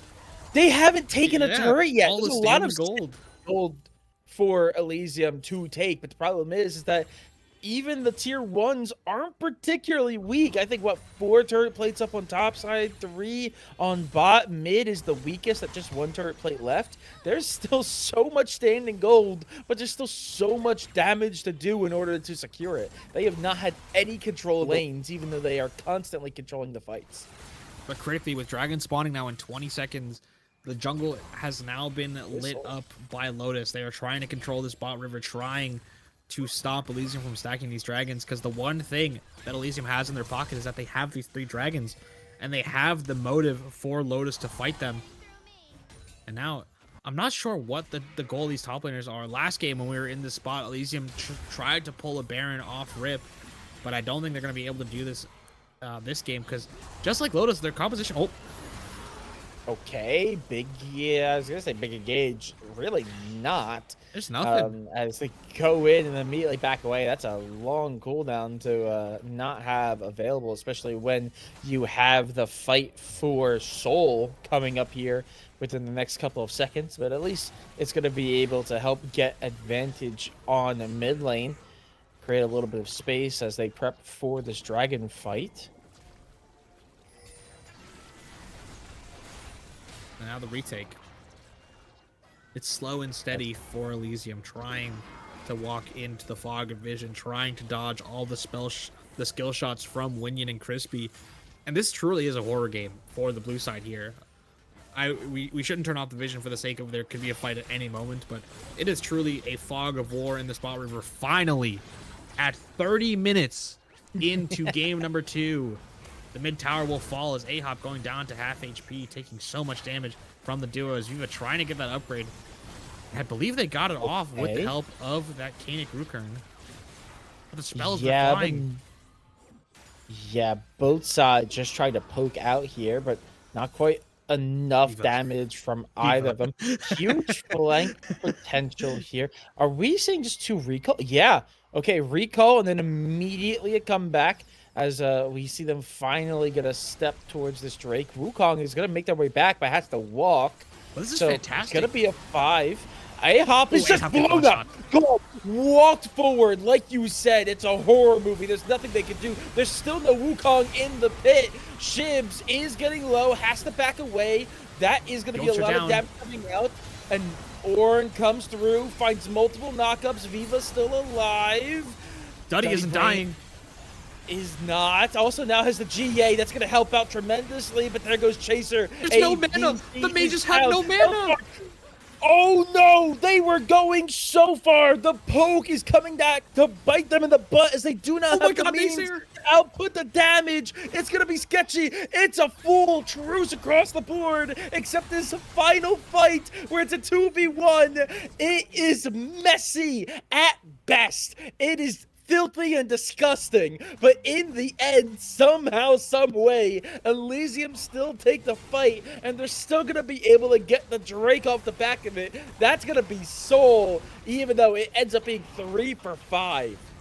And this is the price of the Poppy pick that you have in the draft. Yes, you have that ability in the game to keep the Ornn from going in, but once you use all the spells off of Hui, off of the Vel'Koz, you are lacking for damage. Especially when looking at these, look at these mana bars. Crispy. They're already Look at half Crispy mana right now. before going into these Hasn't even fights. started.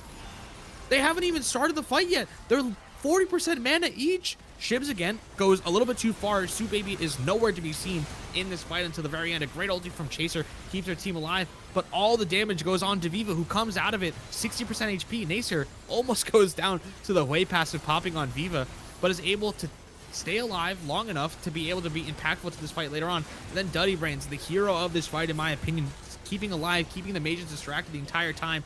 As we look at the end of this fight, Hui and Vel'Koz going down with not an ounce of mana between the two of them. And then look at the top side of the fight. Naysayer with that Q shield stays alive just long enough to get that burn onto the loot, to the Leona rather, to keep them alive. And now the gold lead, again, I believe is still just over maybe 4,000 in favor of Lotus. But the Dragon Soul is being worn now by Elysium. The movement speed, the ability to close the gap between that Nautilus, that Wukong, that Ornn, and those mages is even shorter now. As, I mean, we're just, you know what, this is fine. We're returning to our regular programming. It is directed camera and top laners fighting. You know, name a more iconic duo. This fight Absolutely is iconic as to how this game has gone. We said it in draft that the Poppy would be great into Ornn, but it wouldn't provide much when it came to dealing damage in the fights. And now we're seeing it live. We saw it right there. We saw, yes, the Poppy was able to stop.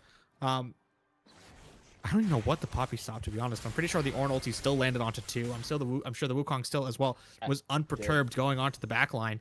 And now, with that mid lane turret finally destroyed, Elysium are going to be controlling this river and finally able to step into the Lotus topside jungle. Okay, now as we see them play around vision, we do note that Naysayer is up on top lane, but they have no vision of Baron. There is the possibility of a turn here. No, they are just clearing out that vision and maybe trying to find something. Oh, never mind. Big engage coming out from Duddy Brains downtown from Senna's. They try to find a sneaky pick, and Sue Baby is going to find it. Oh, the Forge God is going to find 2. Oh my God, Poppy saved them from the death ray.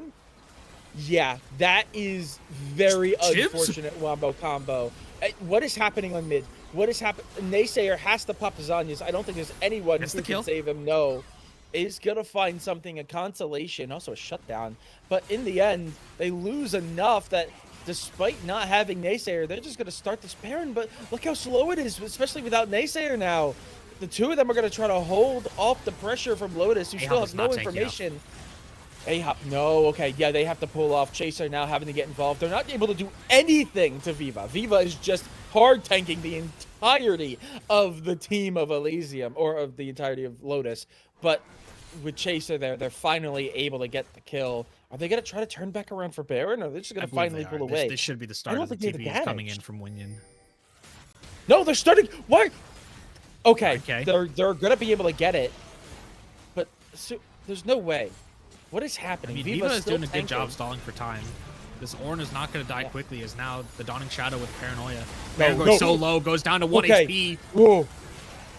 I think it was an early smite coming out from the Nocturne. That got very, very sketchy.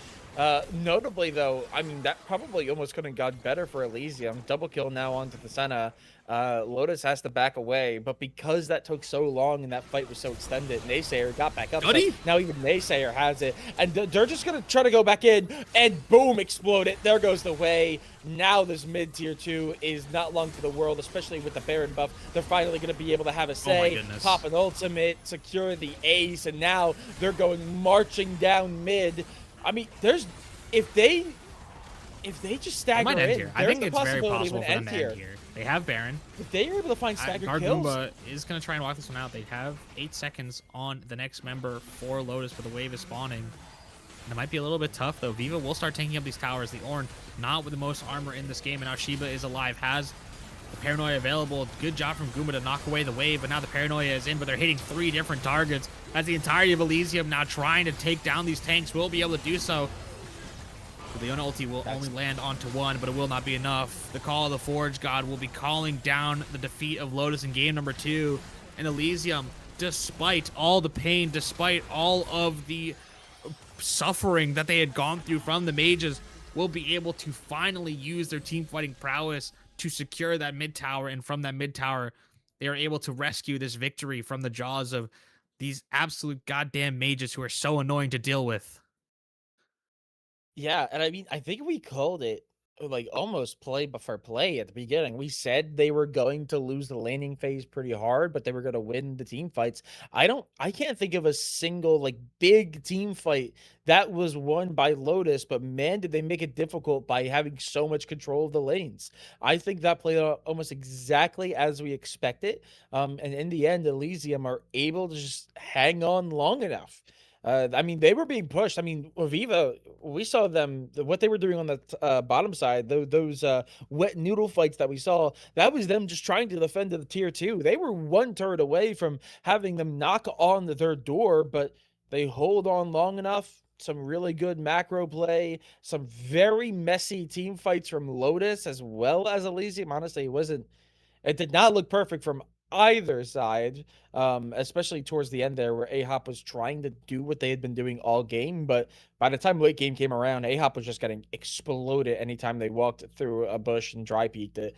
But in the end, they at least hold out long enough. They get 1 really good Baron fight. They get the Baron naysayers going crazy, and they're able to just kind of walk forward. And fortunately, Lotus, they just try to stagger in. They try to deter them from the Nexus turrets.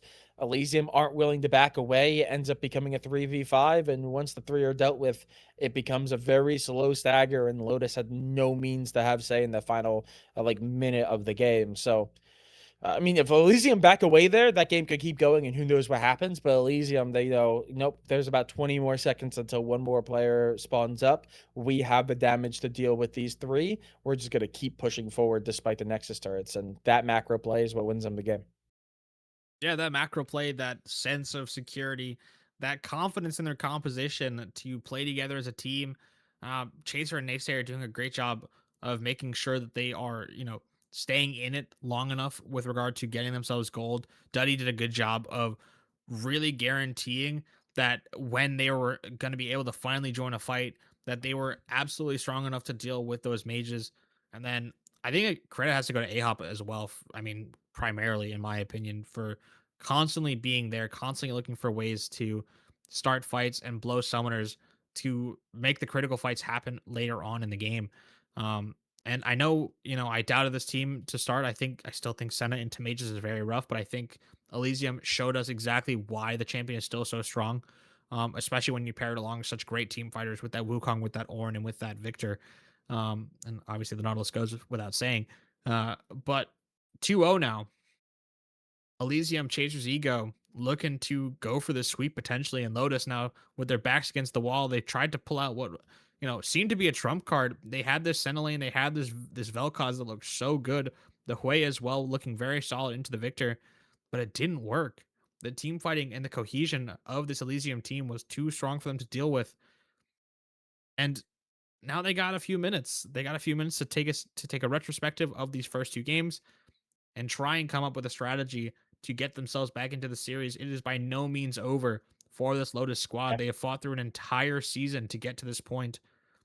Yes, I know I'm bigging this up and they have lower bracket, but no one wants to play from the lower bracket. No one wants to be one series away from elimination.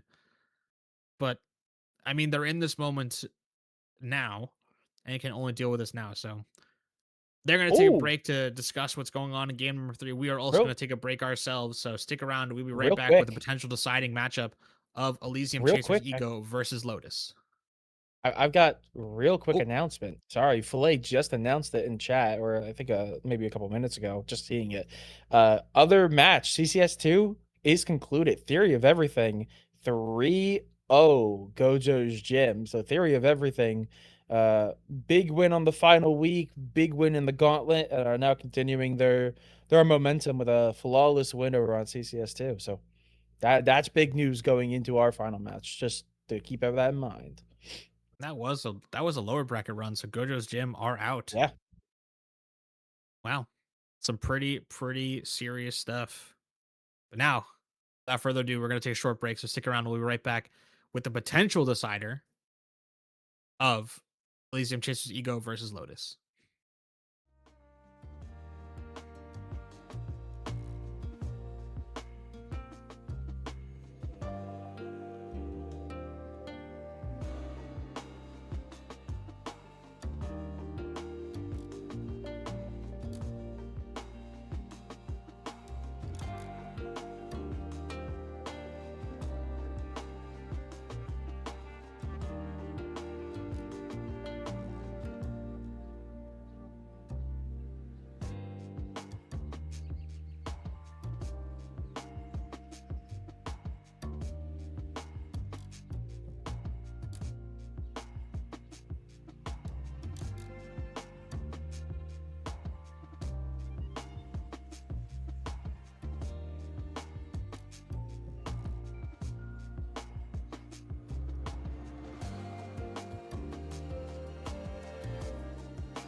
Welcome back. We are here at the conclusion of the draft for game number 3.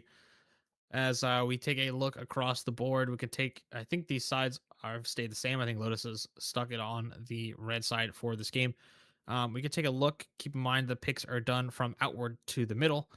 So first picks are the furthest from the middle, and then last picks are the middle ones. So it looks as though Lotus has last picked the Lux, I believe, in this game, in response to the Ash Pantheon. But taking a look now at the entire draft, it was a Scion. Oh, this was the draft. Okay. Okay. Understood. Okay, so it was Ash first pick, which is understandable. Seraphine was banned, so the combo not as strong. But I actually, this is a very interesting pick here to go for the Ash, just because it's. I know Chaser's mentality is always like, I want to be useful in some form. And so even if the Seraphine isn't available, even if the other Premier Ash pairings aren't available, he'll still like to go for it just to make sure that there's still some strength in that bot lane, and that at least maybe he can press R or be useful in that sense. Um, I do like the snap response though from Lotus with the Jarvan Jhin, just punishing the mobile Yeah. ADC. I do like that. I also I like the composition, the Jin and the Lux. Obviously, double range is going to help into this, especially seeing as they did last pick that Pantheon, who I'm assuming is going to be the support here. It should be support, Um, yeah. yeah.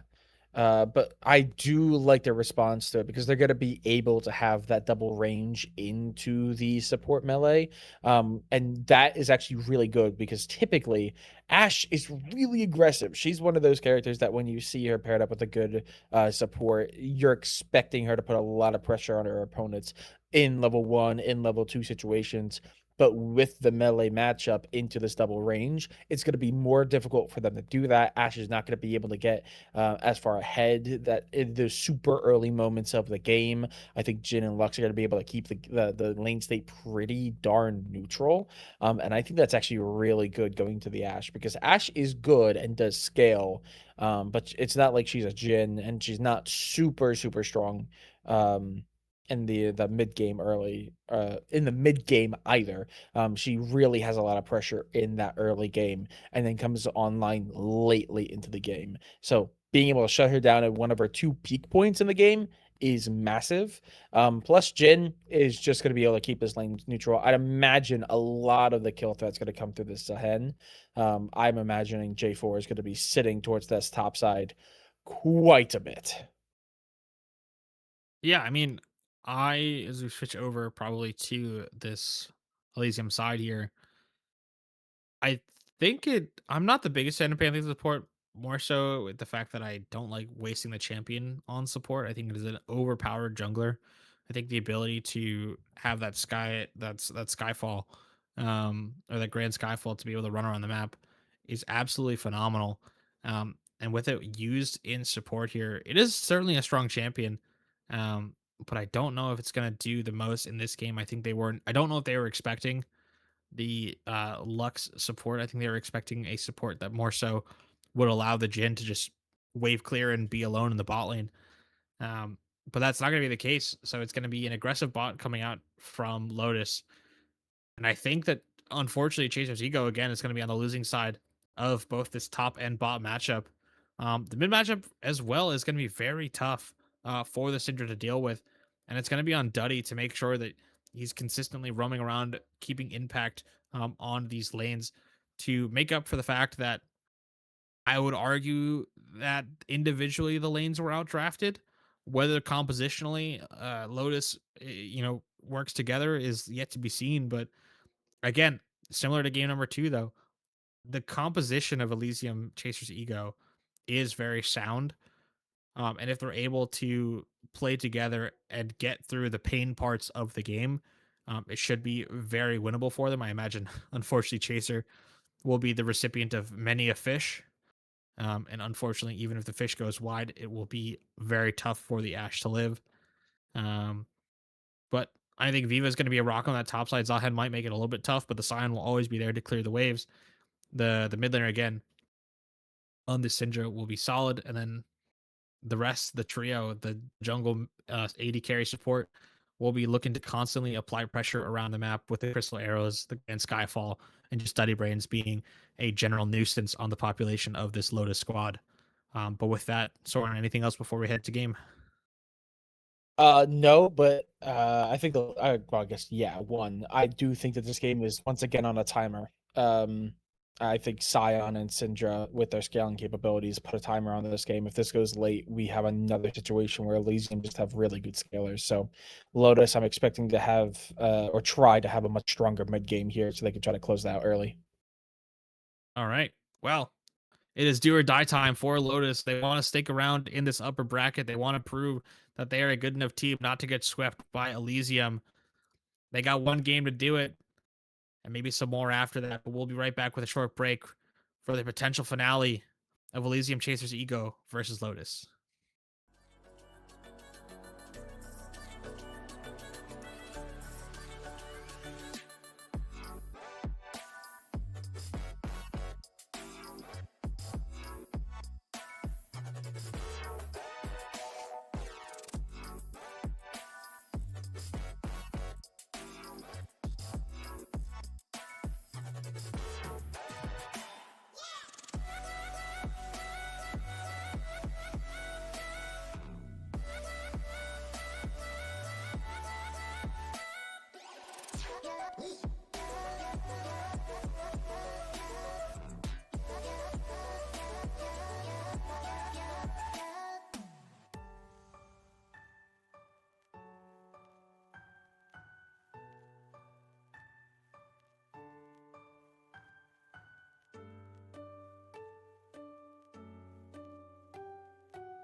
We are on the Rift for Game 3 of Elysium Egos Chasers versus Lotus. It is time to decide what we were fighting for the entirety of this regular season, as we have been rug pulled. It looks like Oh, we've been absolutely rug pulled. yeah. And I don't know seemingly the legality of these so is Lotus. swaps, but we have been rug pulled. And yeah, I I mean, guess so have Lotus. Yeah, I mean, in theory, I don't see why there would be a problem wrong. There's no, I don't think there's a rule against playing a mid laner on top side or vice versa. It's not Yeah, like, the players didn't change roles. yeah, Just Viva is different still camps. on top and Naysayer is still in mid. Yeah, they just picked. To me, this feels nothing more crazy than playing like a Yone on top lane. Sure, he's traditionally a mid laner, but he absolutely gets played top. There's just the pick that doesn't get as much playtime. Oh, but Sue Baby is immediately hopped on by a hop. That's going to be a stun, but Chaser's a little bit too far away. But due to that damage, that early aggression that I said, they might not have the ability to put out. They absolutely have, as that first wave is essentially cleared through without too much issue. But Shibs, seeing the non-mobile top laner, is just immediately going to go for a gank. And Viva, They didn't even not use the long spell, for I the don't world. think. No, they did not. They Oh, just the watched, volley. and then, oh no, and a hit falls. And Chaser might fall too. They're gonna find Sue Baby, which is gonna be consolation. But Crispy's able to sit there and just find a double. Oh no, Elysium. Less than 2 minutes into the game, and it's 3-1. Yeah, and it's already about 1,000 gold lead in favor of Lotus. That is a bit of a problem for the side of Elysium. But it looks like this ball engagement was started by Elysium. Flash away from Sue Baby. And just not enough damage to take down both of the members. Is Crispy now going to be able to get 2 nice kills on that bot side?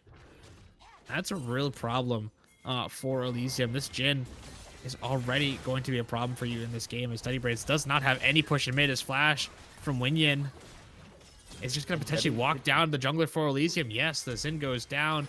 And now Naysayer forced to flash as well with the entirety of the Lotus squad here. What is going on in this game?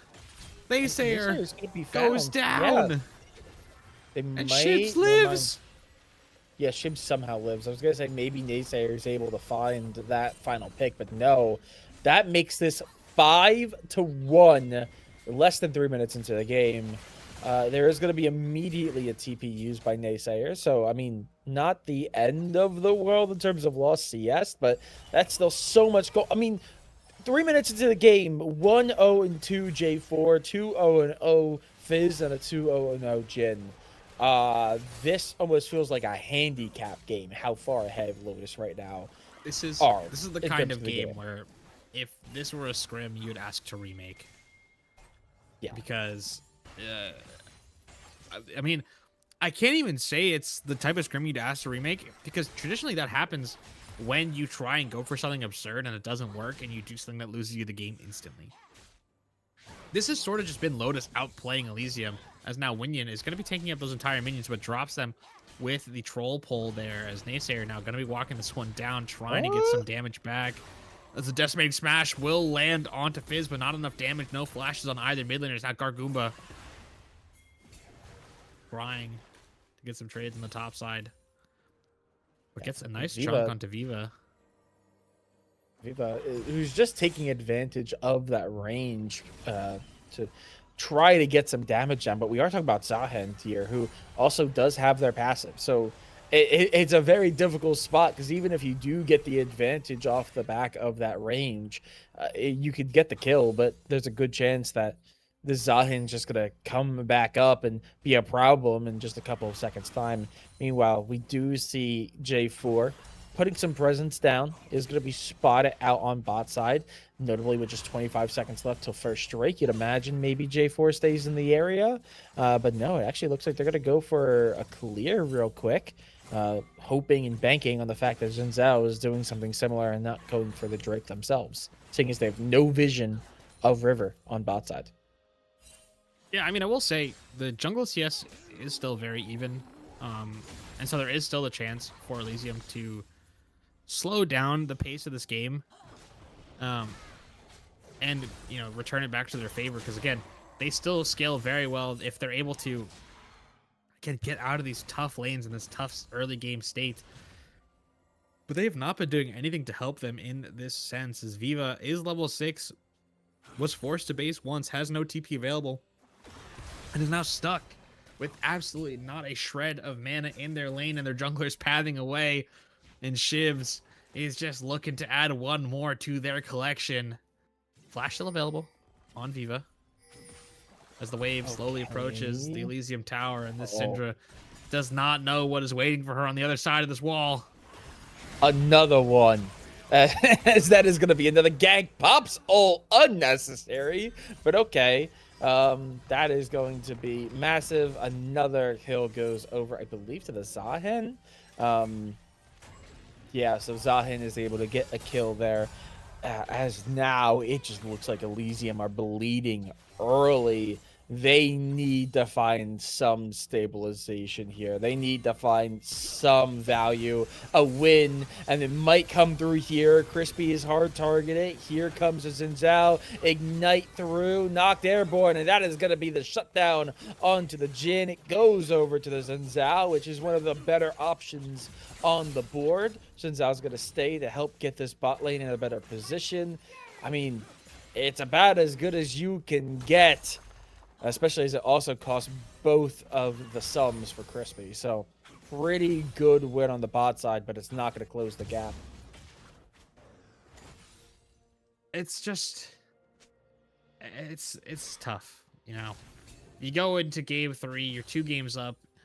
I don't know how I feel. I would be very curious to be the fly on the wall during the conversation of sending this Syndra top lane, because Shivs is back. No flash still on this Syndra, but the Cataclysm is still not available though for Shivs. So spending a lot of time on this top side to the detriment of their own farm and XP. Daddy Brains will have their entire jungle on cooldown and will finally be hitting this dragon on the bot side. And what's crazy is, I feel like if Lotus sniffed this one out, they could probably push him off of it, but with Lux basing and with Shib still on top side and with a very nice wave crashing in the mid, it is going to be the dragon for Elysium and Shibs. You know what? This is the start of a bad joke at this point. Another one. The Lotus jungler walks to the top lane.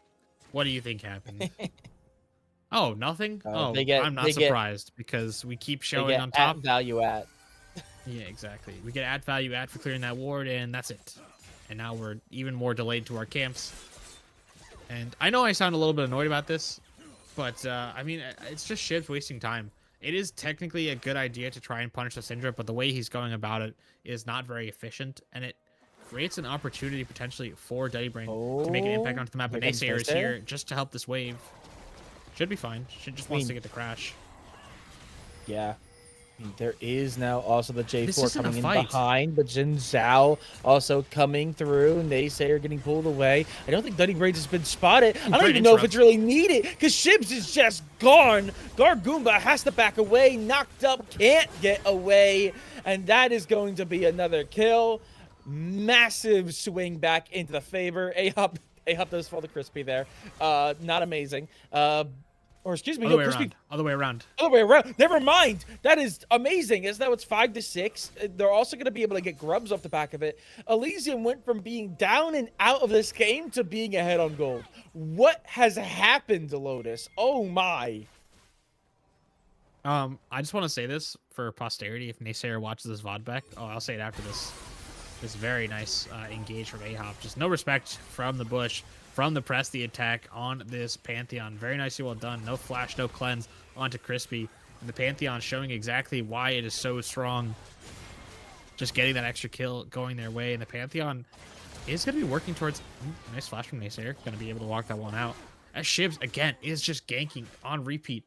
Will potentially now walk into the bot side to spot this one out. But no, going to be wrapping onto the mid lane. Naysayer trying to make sure this wave goes in. Flag and drag. Going to land onto the Naysayer. Does get the ulti as well, but Ahop is here, gonna land the stun and get the kill. And Pantheon comes in massive, finds the first one. Daddy Brains is in the area too, but the flag and drag is going to get them out of dodge. So it is going to be a 1-for-1 trade. Second verse, same as the first. Literally goes in, ganks, walks around a single wall, and comes back around. But in the end, it's a 1-for-1, so no big upgrade on either side. As Elysium do have a couple hundred of gold lead, so they're now back in control of the game, even if it's slightly, which is still a crazy thing to consider when you imagine how one-sided it was at the 3-minute mark. Again, I want to say this thing now for posterity in case Naysayer watches this back. Don't go this stupid Sunfire item ever on Scion. It's just not worth it. The amount of resistances you get are not worth it. If you're worried about wave clear, just buy a tier, use your spells, and then build a real MR item like Fawn. You get so much more magic resistance, and you get so much more utility with the movement speed, and you don't lose out on any wave clear because you have enough mana to do whatever you want. You don't need the stupid explosions from this item. Anyway, moving on. That's advice for any tank top laner, unless your name is Galio, in which you scale off of that that item very well, but doesn't matter. Anyway, moving on. Gold lead is dead even. Dead on even. Yeah. Oh, you say that, but unfortunately, never mind. That's just a solo. Gold lead is That's exactly just a solo. 300 more in favor of Elysium. Maybe Yeah, 4. so hey, I think Syndra might be coming online, as now suddenly Zahen went from being able to bully the Syndra to Syndra now having 5 stacks on Darkseal, and has now just completed her quest. Oh, I just realized the implications of a level 20 Syndra. Oh, that is a little scary. But I actually don't know. Does still. Syndra scale well with levels? That's something I don't actually know about. I know she technically just scales imagine- infinitely with her shards, but I I'm not also sure just if figured I level 20 know is the that different. top quest is. I just know the top quest is better. I than mean, you the get more quest. XP, you get Yeah. you get more XP. Oh, a little bit. That's Flag nice. drag, Naysayer. root it. Curtain call comes through. Naysayer, are you going to be able to live through this? I have a sneaking suspicion. Oh my goodness. No.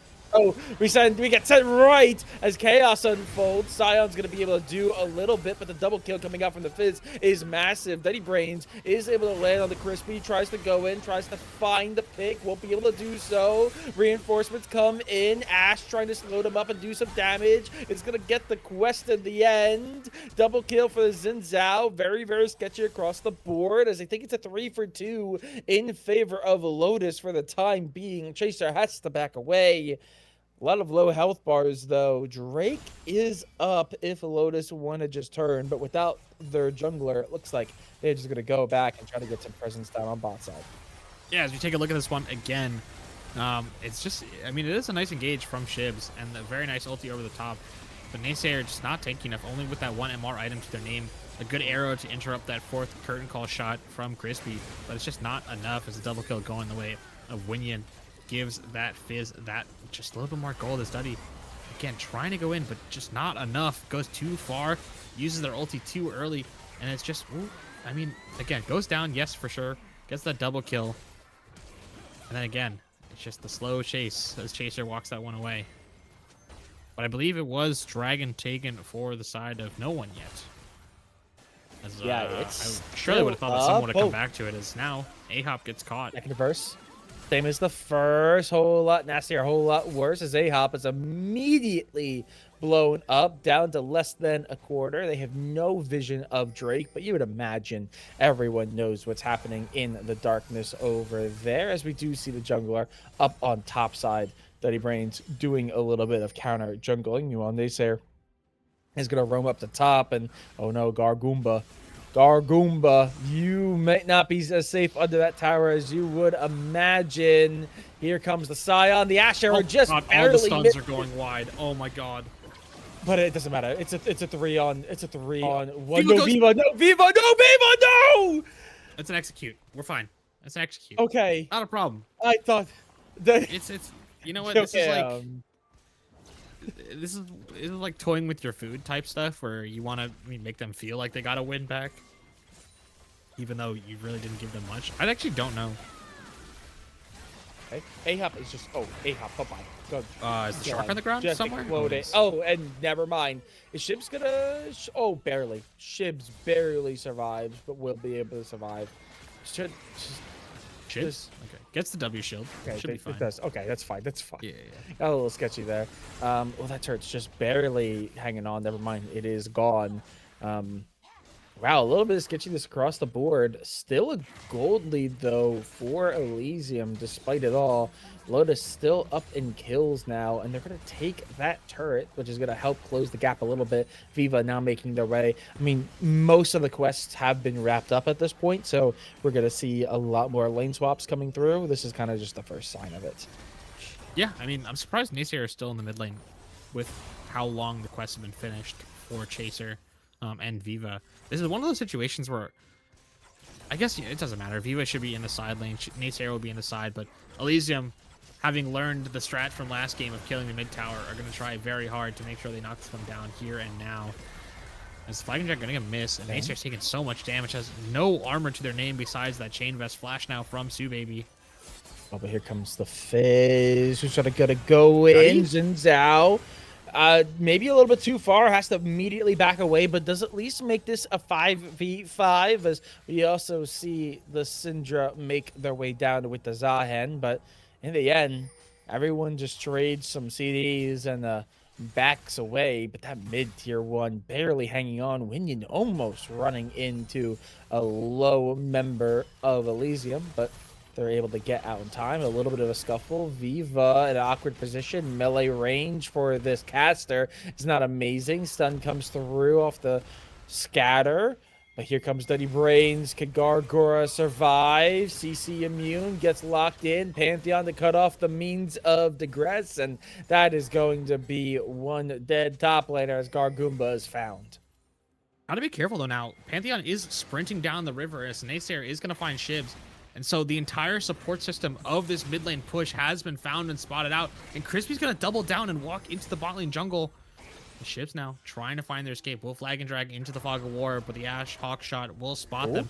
As it looks like the entirety of Elysium are going to try and go down. Shibs going back in to try and guarantee that their team escapes and will be the sacrificial lamb for their 80 carries sins. As Crispy really didn't need to walk that way, but it is what it is. And now the price will be this mid lane tower. Finally, it will drop. The turrets and the structures for Lotus not standing as long this game, despite the fact that the early game went so heavily in their favor, I'd argue. And the gold lead sitting at about 1.7k or so in favor. Steady Brain's just going to walk in to the entire bot lane, but no mana on Crispy.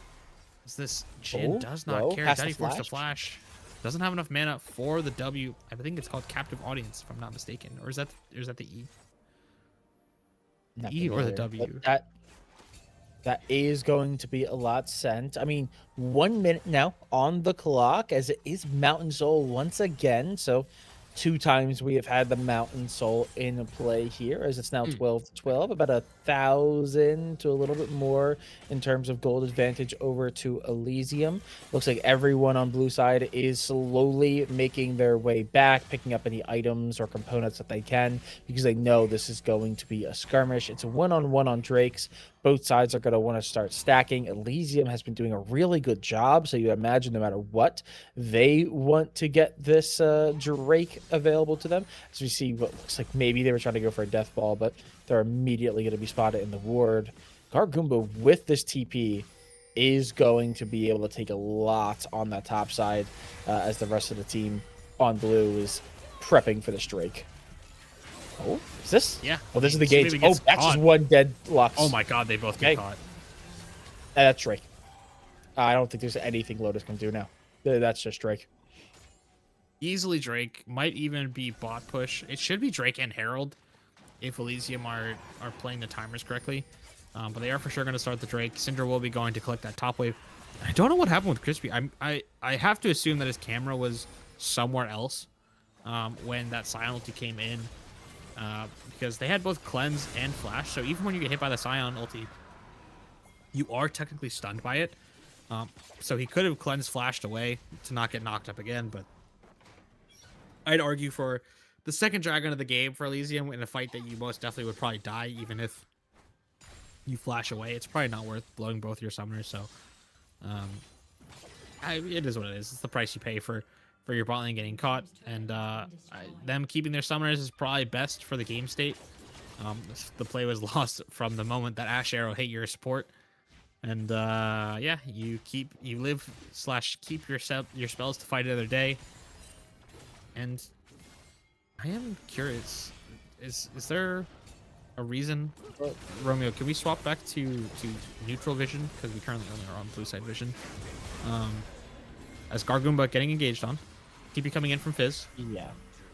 They are going to pull out the passive to get that revive, but that's really going to be it. Winyan coming down makes that a little bit more tricky, so they are forced to back away. A-Hop is going to be spotted, unknowingly sitting right on a ward, but the MR is in their favor, so it was able to tank the quick combo from Sue Baby.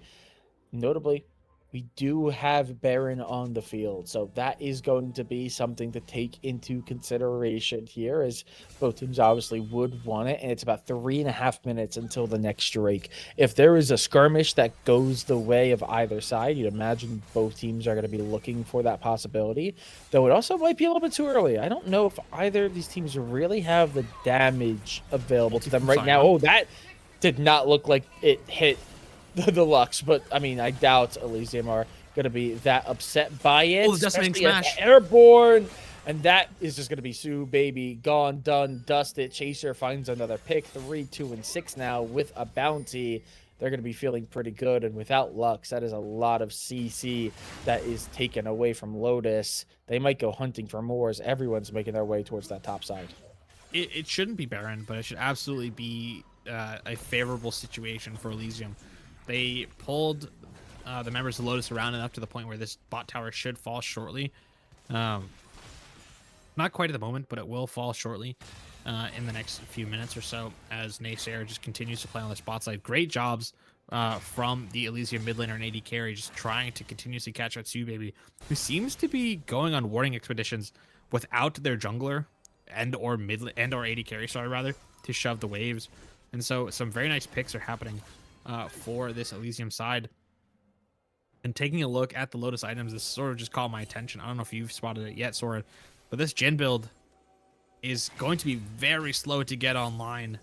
It is a Jhin build that will be fairly strong later on into the game, but those items are not going to do anything to the likes of Sion, Pantheon, or Xin Zhao, who are going to be able to immune most of the damage from this champion. And then Chaser and Viva as well are going to be so far away that it might not even be enough to cut through the health bars of those champions when you reach them.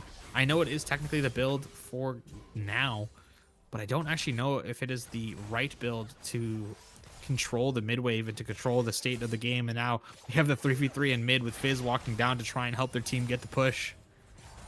It should be spotted on vision in just a moment. No, I think the Fizz actually walked in without any vision. Okay, yeah. Fizz gonna have the angle, but here comes Naysayer, who's gonna try to block off the means to leave, and is gonna be able to do so. Catalyst from Shibs trying to survive, but Chaser being targeted in the back line. The whale does not land, but is still able to find something regardless. Oh, massive investment there from blue side, but Elysium cannot nail down the Fizz. Makes it a 1-for-1 overall, I believe. Maybe a 2-for-1? Actually, yeah, 2-for-1, as there's 3 members left standing for Lotus. It looks like Shibs and Crispy are gone, but without Chaser, they definitely do not have the damage for Baron. But luckily, Chaser and both the members of Lotus, at least, are going to be up for the next big team fight, which is almost certainly going to be for this Drake. Just about 30 seconds. Taking a look, though, at the investments, it is a big summoner disadvantage for Elysium as we approach this dragon spawn in 20 seconds time. Sue Baby, though, going to get caught out by the Scion. Skyfall coming from A-Hop and the TP. You are not in a safe spot. Wait. Oh, my goodness. Okay. Viva missed the stun. Trying to focus on the Syndra. Zanya's popped. Are they going to be able to get away? They might be able to. Chaser having a lot of room here, sitting in the middle of their team, out of mana, allowing time for the pool. Yeah, Naysayer being low is rough, especially as Drake is through. Is going to be able to do at least a job Shibs? as a meat shield. Way too far forward is Shibs, and without the jungler, that's the go button. And now Elysium pushbacks forward. They try to get control of this wave. They are going to be able to spot out the Fizz. Can they deal with them? Yes, they can. And they're going to go chasing for more. The TP already coming back from Naysayer. Pops the ultimate. They're going hunting. Okay, just in the middle of 3, under turret, does not matter. Crispy It's cleanse. Sion. He can tank it all. Drake is being secured on the backside, though. A-Hop with a nice cheeky dodge out of the way. I don't think we're going to get another kill, but that is going to be Drake being secured. It's going to be 3rd Drake for Elysium. Yeah, I mean, it's going to be 2 Mountain Dragons as well for this Sion and for this Xin Zhao. Trying now to just get that little bit extra tanky. The resistances will be stacking up for this blue side. And it looked so good. Winion was able to dodge so many spells, was able to Zhonya's the Syndra Unleash power.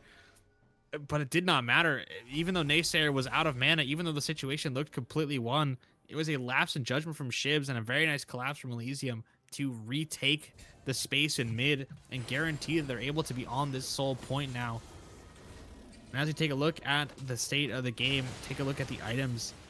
This Syndra disparity is massive. Look at the top wave items. That is almost a full 3 items versus the 2 and a little bit from Gargoomba. As Arrow is going to hit the Lux again. And there's just nothing. The CC chain is too big as Subaby falls once more. Viva is being run down by the Fizz, but I mean, yeah, Dirty Brains is there, and they are going to pop the Zodias just to not be found, but they're just going to wait patiently, and that's 1 gone Fizz. Shibs trying to take this fight with Naysayer is going to get knocked up. I don't think there's really anything Naysayer can do. They're not doing a lot of damage, Just but all my the time. lord, are they very tanky, as we do see the start. Elysium going to try to start this Baron with Chaser in. They're doing a lot more damage, and there's just no vision. There's no vision, and it looks like Lotus have no clue what's happening right beneath their nose. This Baron is going to be secure. There we go. And now Naysayer is going to see that and say, oh, you want to fight? Let's fight now. Yeah, I mean, Chaser's been doing such a good job with these arrows all game. They seem to have a heat-seeking missile onto Subaby this entire, exchange of the game so far. And unfortunately, the Lux just continues to unfortunately get hit by these arrows and allowing for so much space to create it and so much ability to walk in. And ultimately, with the Lux dead, there's no vision control really from the side of Lotus. You are not able to place wards down yourself once they get swept out by Elysium. And so you're forced to just sit and stare at the darkness of your own jungle and river. And, in the price of doing that is Elysium are allowed to do whatever they want. And in this case, it's take Baron while Lotus is constantly asking, is the Scion baiting? Am I going to get ulted on in just a second by the Pantheon? Or are they taking the Baron? And so it creates a paralysis that sort of stops you from doing anything. You can't push sideways because you don't know where the Elysium team members are. You can't hit the objectives because they could be sitting in a bush and you could die in an instant. And it's just so hard to play as now Shibs gets spotted on this blue trinket trying to go for the crowd, trying to get something that is neutral in this game, but it's just going to get pushed out by Duddy and Naysayer. And this game state is looking so phenomenal for Elysium, up 7,000 gold in their favor. Soul spawning in 2 minutes time. A-Hop now pushing out Shibs again from their jungler. This Pantheon has been doing such a good job. Is building like a laner, which is not typical of Pantheons. Normally we see them go for the likes of the ward clearing item on support. But this build, along with the press the attack, is so strong. And with Baron being worn by the minions of Elysium, there is not much Lotus can do other than watch. Okay, big engage comes through. Scion is able to get rid of that one stunned up member. A-Hop is on a killing spree. There's nothing they can do. Curtain call comes through as well. The res comes out from Sahen, but I doubt they're going to be able to do much. The whale does not land. Goomba falls. Crispy is going to fall. I mean, they're able to find something. That's 1, but that is still a triple coming out from the Xin Zhao, who goes absolutely nuclear. Is that It might be game. realized So that maybe game? does have the This- ulti to stop it, but I don't know if it's enough. Yeah, especially not For with Baron Baron buffed creeps. minions, including 2 canyons, and also Naysayer, who is quite tanky themselves. They're gonna be able to do a lot of Chips damage in 10 here. seconds. Okay, it's just a race. It's just a damage race here. The wave is here. Okay, turret down. They might try it. They're gonna be able. They might push it if they want to be greedy. They could. I think they have to full send here if they want to. Oh, they're just. Looks like They're they're gonna going to try. They're gonna anyways. try. Duddies. No one's looking at Duddies. But if they're looking at Duddies, they're not looking at Naysayer. This is going back and forth. The damage is being dealt. I think they have it. I don't think there's anything they can do. No, it won't. The game is just over. That's the series 3-0. I mean, that's all she wrote. That's gonna be pretty crazy. I, After that such is, a I didn't crazy expect it to start end like the that, but it game. definitely did. Yeah. Okay. Oh my goodness. After such a crazy start, that had what, like I think it was 6 kills in like 3 minutes or something of that nature. Really thought that game was gonna go out with a bang, not a bit of a whimper. I mean, there wasn't even a kill in that final couple seconds. They just could not deal with the Pantheon and the Scion and the tankiness there. Yeah, very unfortunate for Lotus. That's not the end of the run. Again, they do have lower bracket to play through, so they are not out. Elysium, this is the part where I said it's kind of lose-lose. Now they're going to be the team that goes up against XSV Hydra, so that's going to be a tough game for next week, but at least secures them a pretty high finish minimum. Yeah, what a And way allows them of to test their winning that metal, game. Soren. It lets them test their metal against, one of the teams that gets a bye in our playoffs. Sure. And I mean, I'm super excited to see how it goes. And I also am sort of excited to hear, as we're gonna have an interview in just a moment from these Elysium players. So stick around while we set that one up. We'll be right back.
We are back Hello, with everyone. our interviews for Naysayer and Duddy Brains. Yeah, Cut you off we again, didn't I? have. Yeah, we did it again. We figured it out for games this 2 and is- 3. It's fine. It's all good. We have 2 big players from the winning side here, like you said, Naysayer and Duddy Brains. I mean, I'll pitch the softball question here. How does it feel? You guys have moved on to the next matchup. That I believe that makes it is it the semifinals of playoffs, or the upper bracket? Oh no, I think it's the quarterfinals for It's the upper bracket. the upper semis. bracket. Oh, upper semis. So yeah, how you feel getting to the upper bracket semis? You can You have got a that. kid? Want me to go? You Either can go, yeah. Yeah. Yeah, I mean, I feel good. I don't know. I was worried. Everyone said this was like a strong team. I guess their jungler like couldn't play, so it didn't wasn't like too bad. I had fun in the games. Feels good to get a rematch against XSV because last time we played quite poorly and Chaser always says, I know I could beat Maddie. I know I could beat that guy, but somehow every time he plays, he loses. So we get another chance for Chaser to see if he can win. I will say week 1 was like 90% my fault, but yeah, Maddie is his dad typically. Well, that's nice. I mean, that makes 2 weeks in a row now of you guys going undefeated in your matchups. Where does this? I know you said they didn't have the jungler tonight, but does this sort of help you reevaluate where you are when it comes to playing these future opponents in the playoffs? How do you guys feel confidence wise with the run ahead of you? I think so. I've missed a lot. We've been playing with Kiba. I've had like a very unlucky month, and so like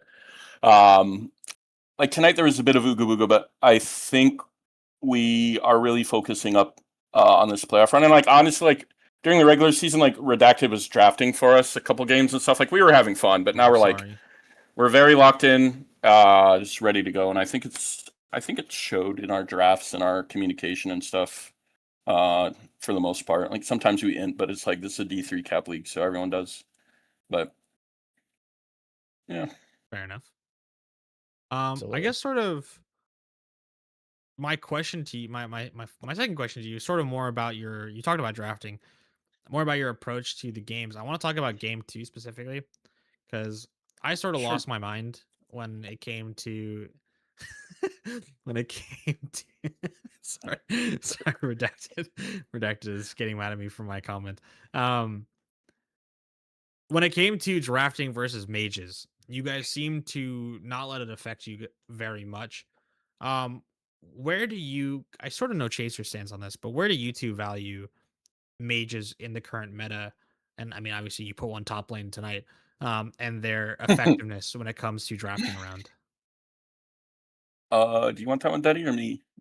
Sure. I mean, we just played our game and it was like fine. I think the mages can be really strong. I think if you're gonna like be playing this mage bot, this Vel'Koz or whatever, like they had perma push bot and the Nocturne is just like homeless. Like he doesn't have any ganks. I think the support needs to be running around making stuff happen, and the Nocturne and the Leona need to be like playing for my bot side camps. And if you're not doing that, like I guess it's okay, but I don't know. I feel like if you're not moving your support and jungler around and just like taking over the whole map with some mage AFKing bot, then I feel like it's a little bit of a waste.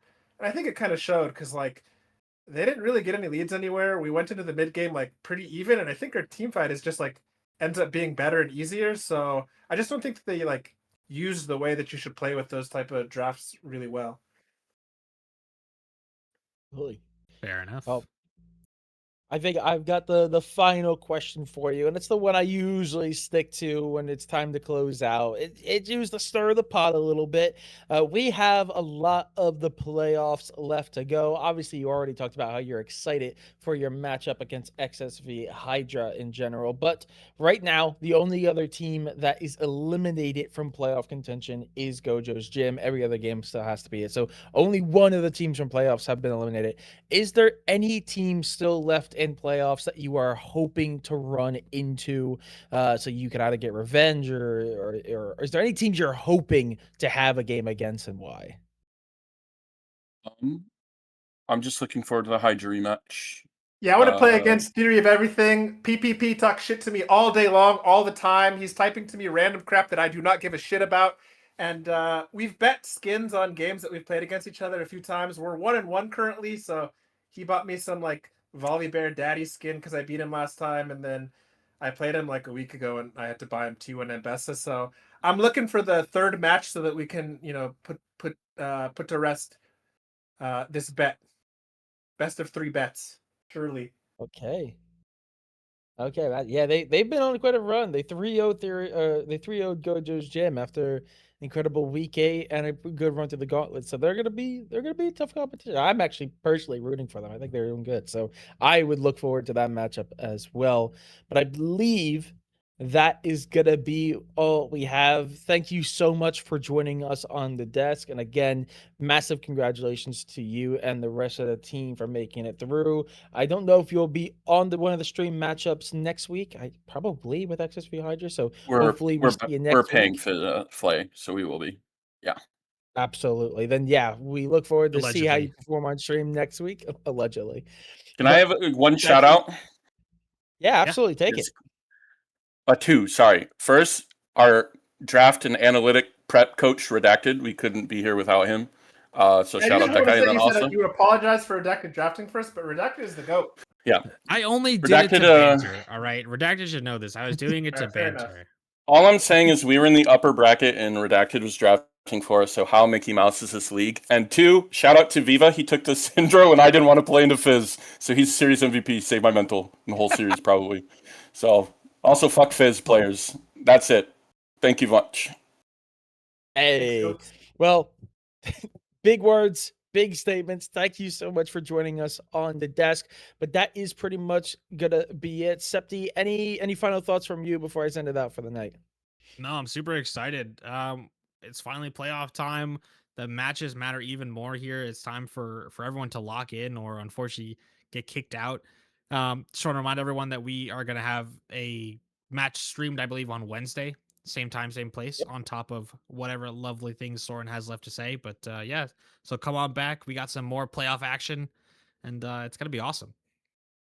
Yeah, absolutely. But that is going to be it. Like Septi said, there is going to be another matchup on Wednesday, same time, same place. I believe it's just going to be one.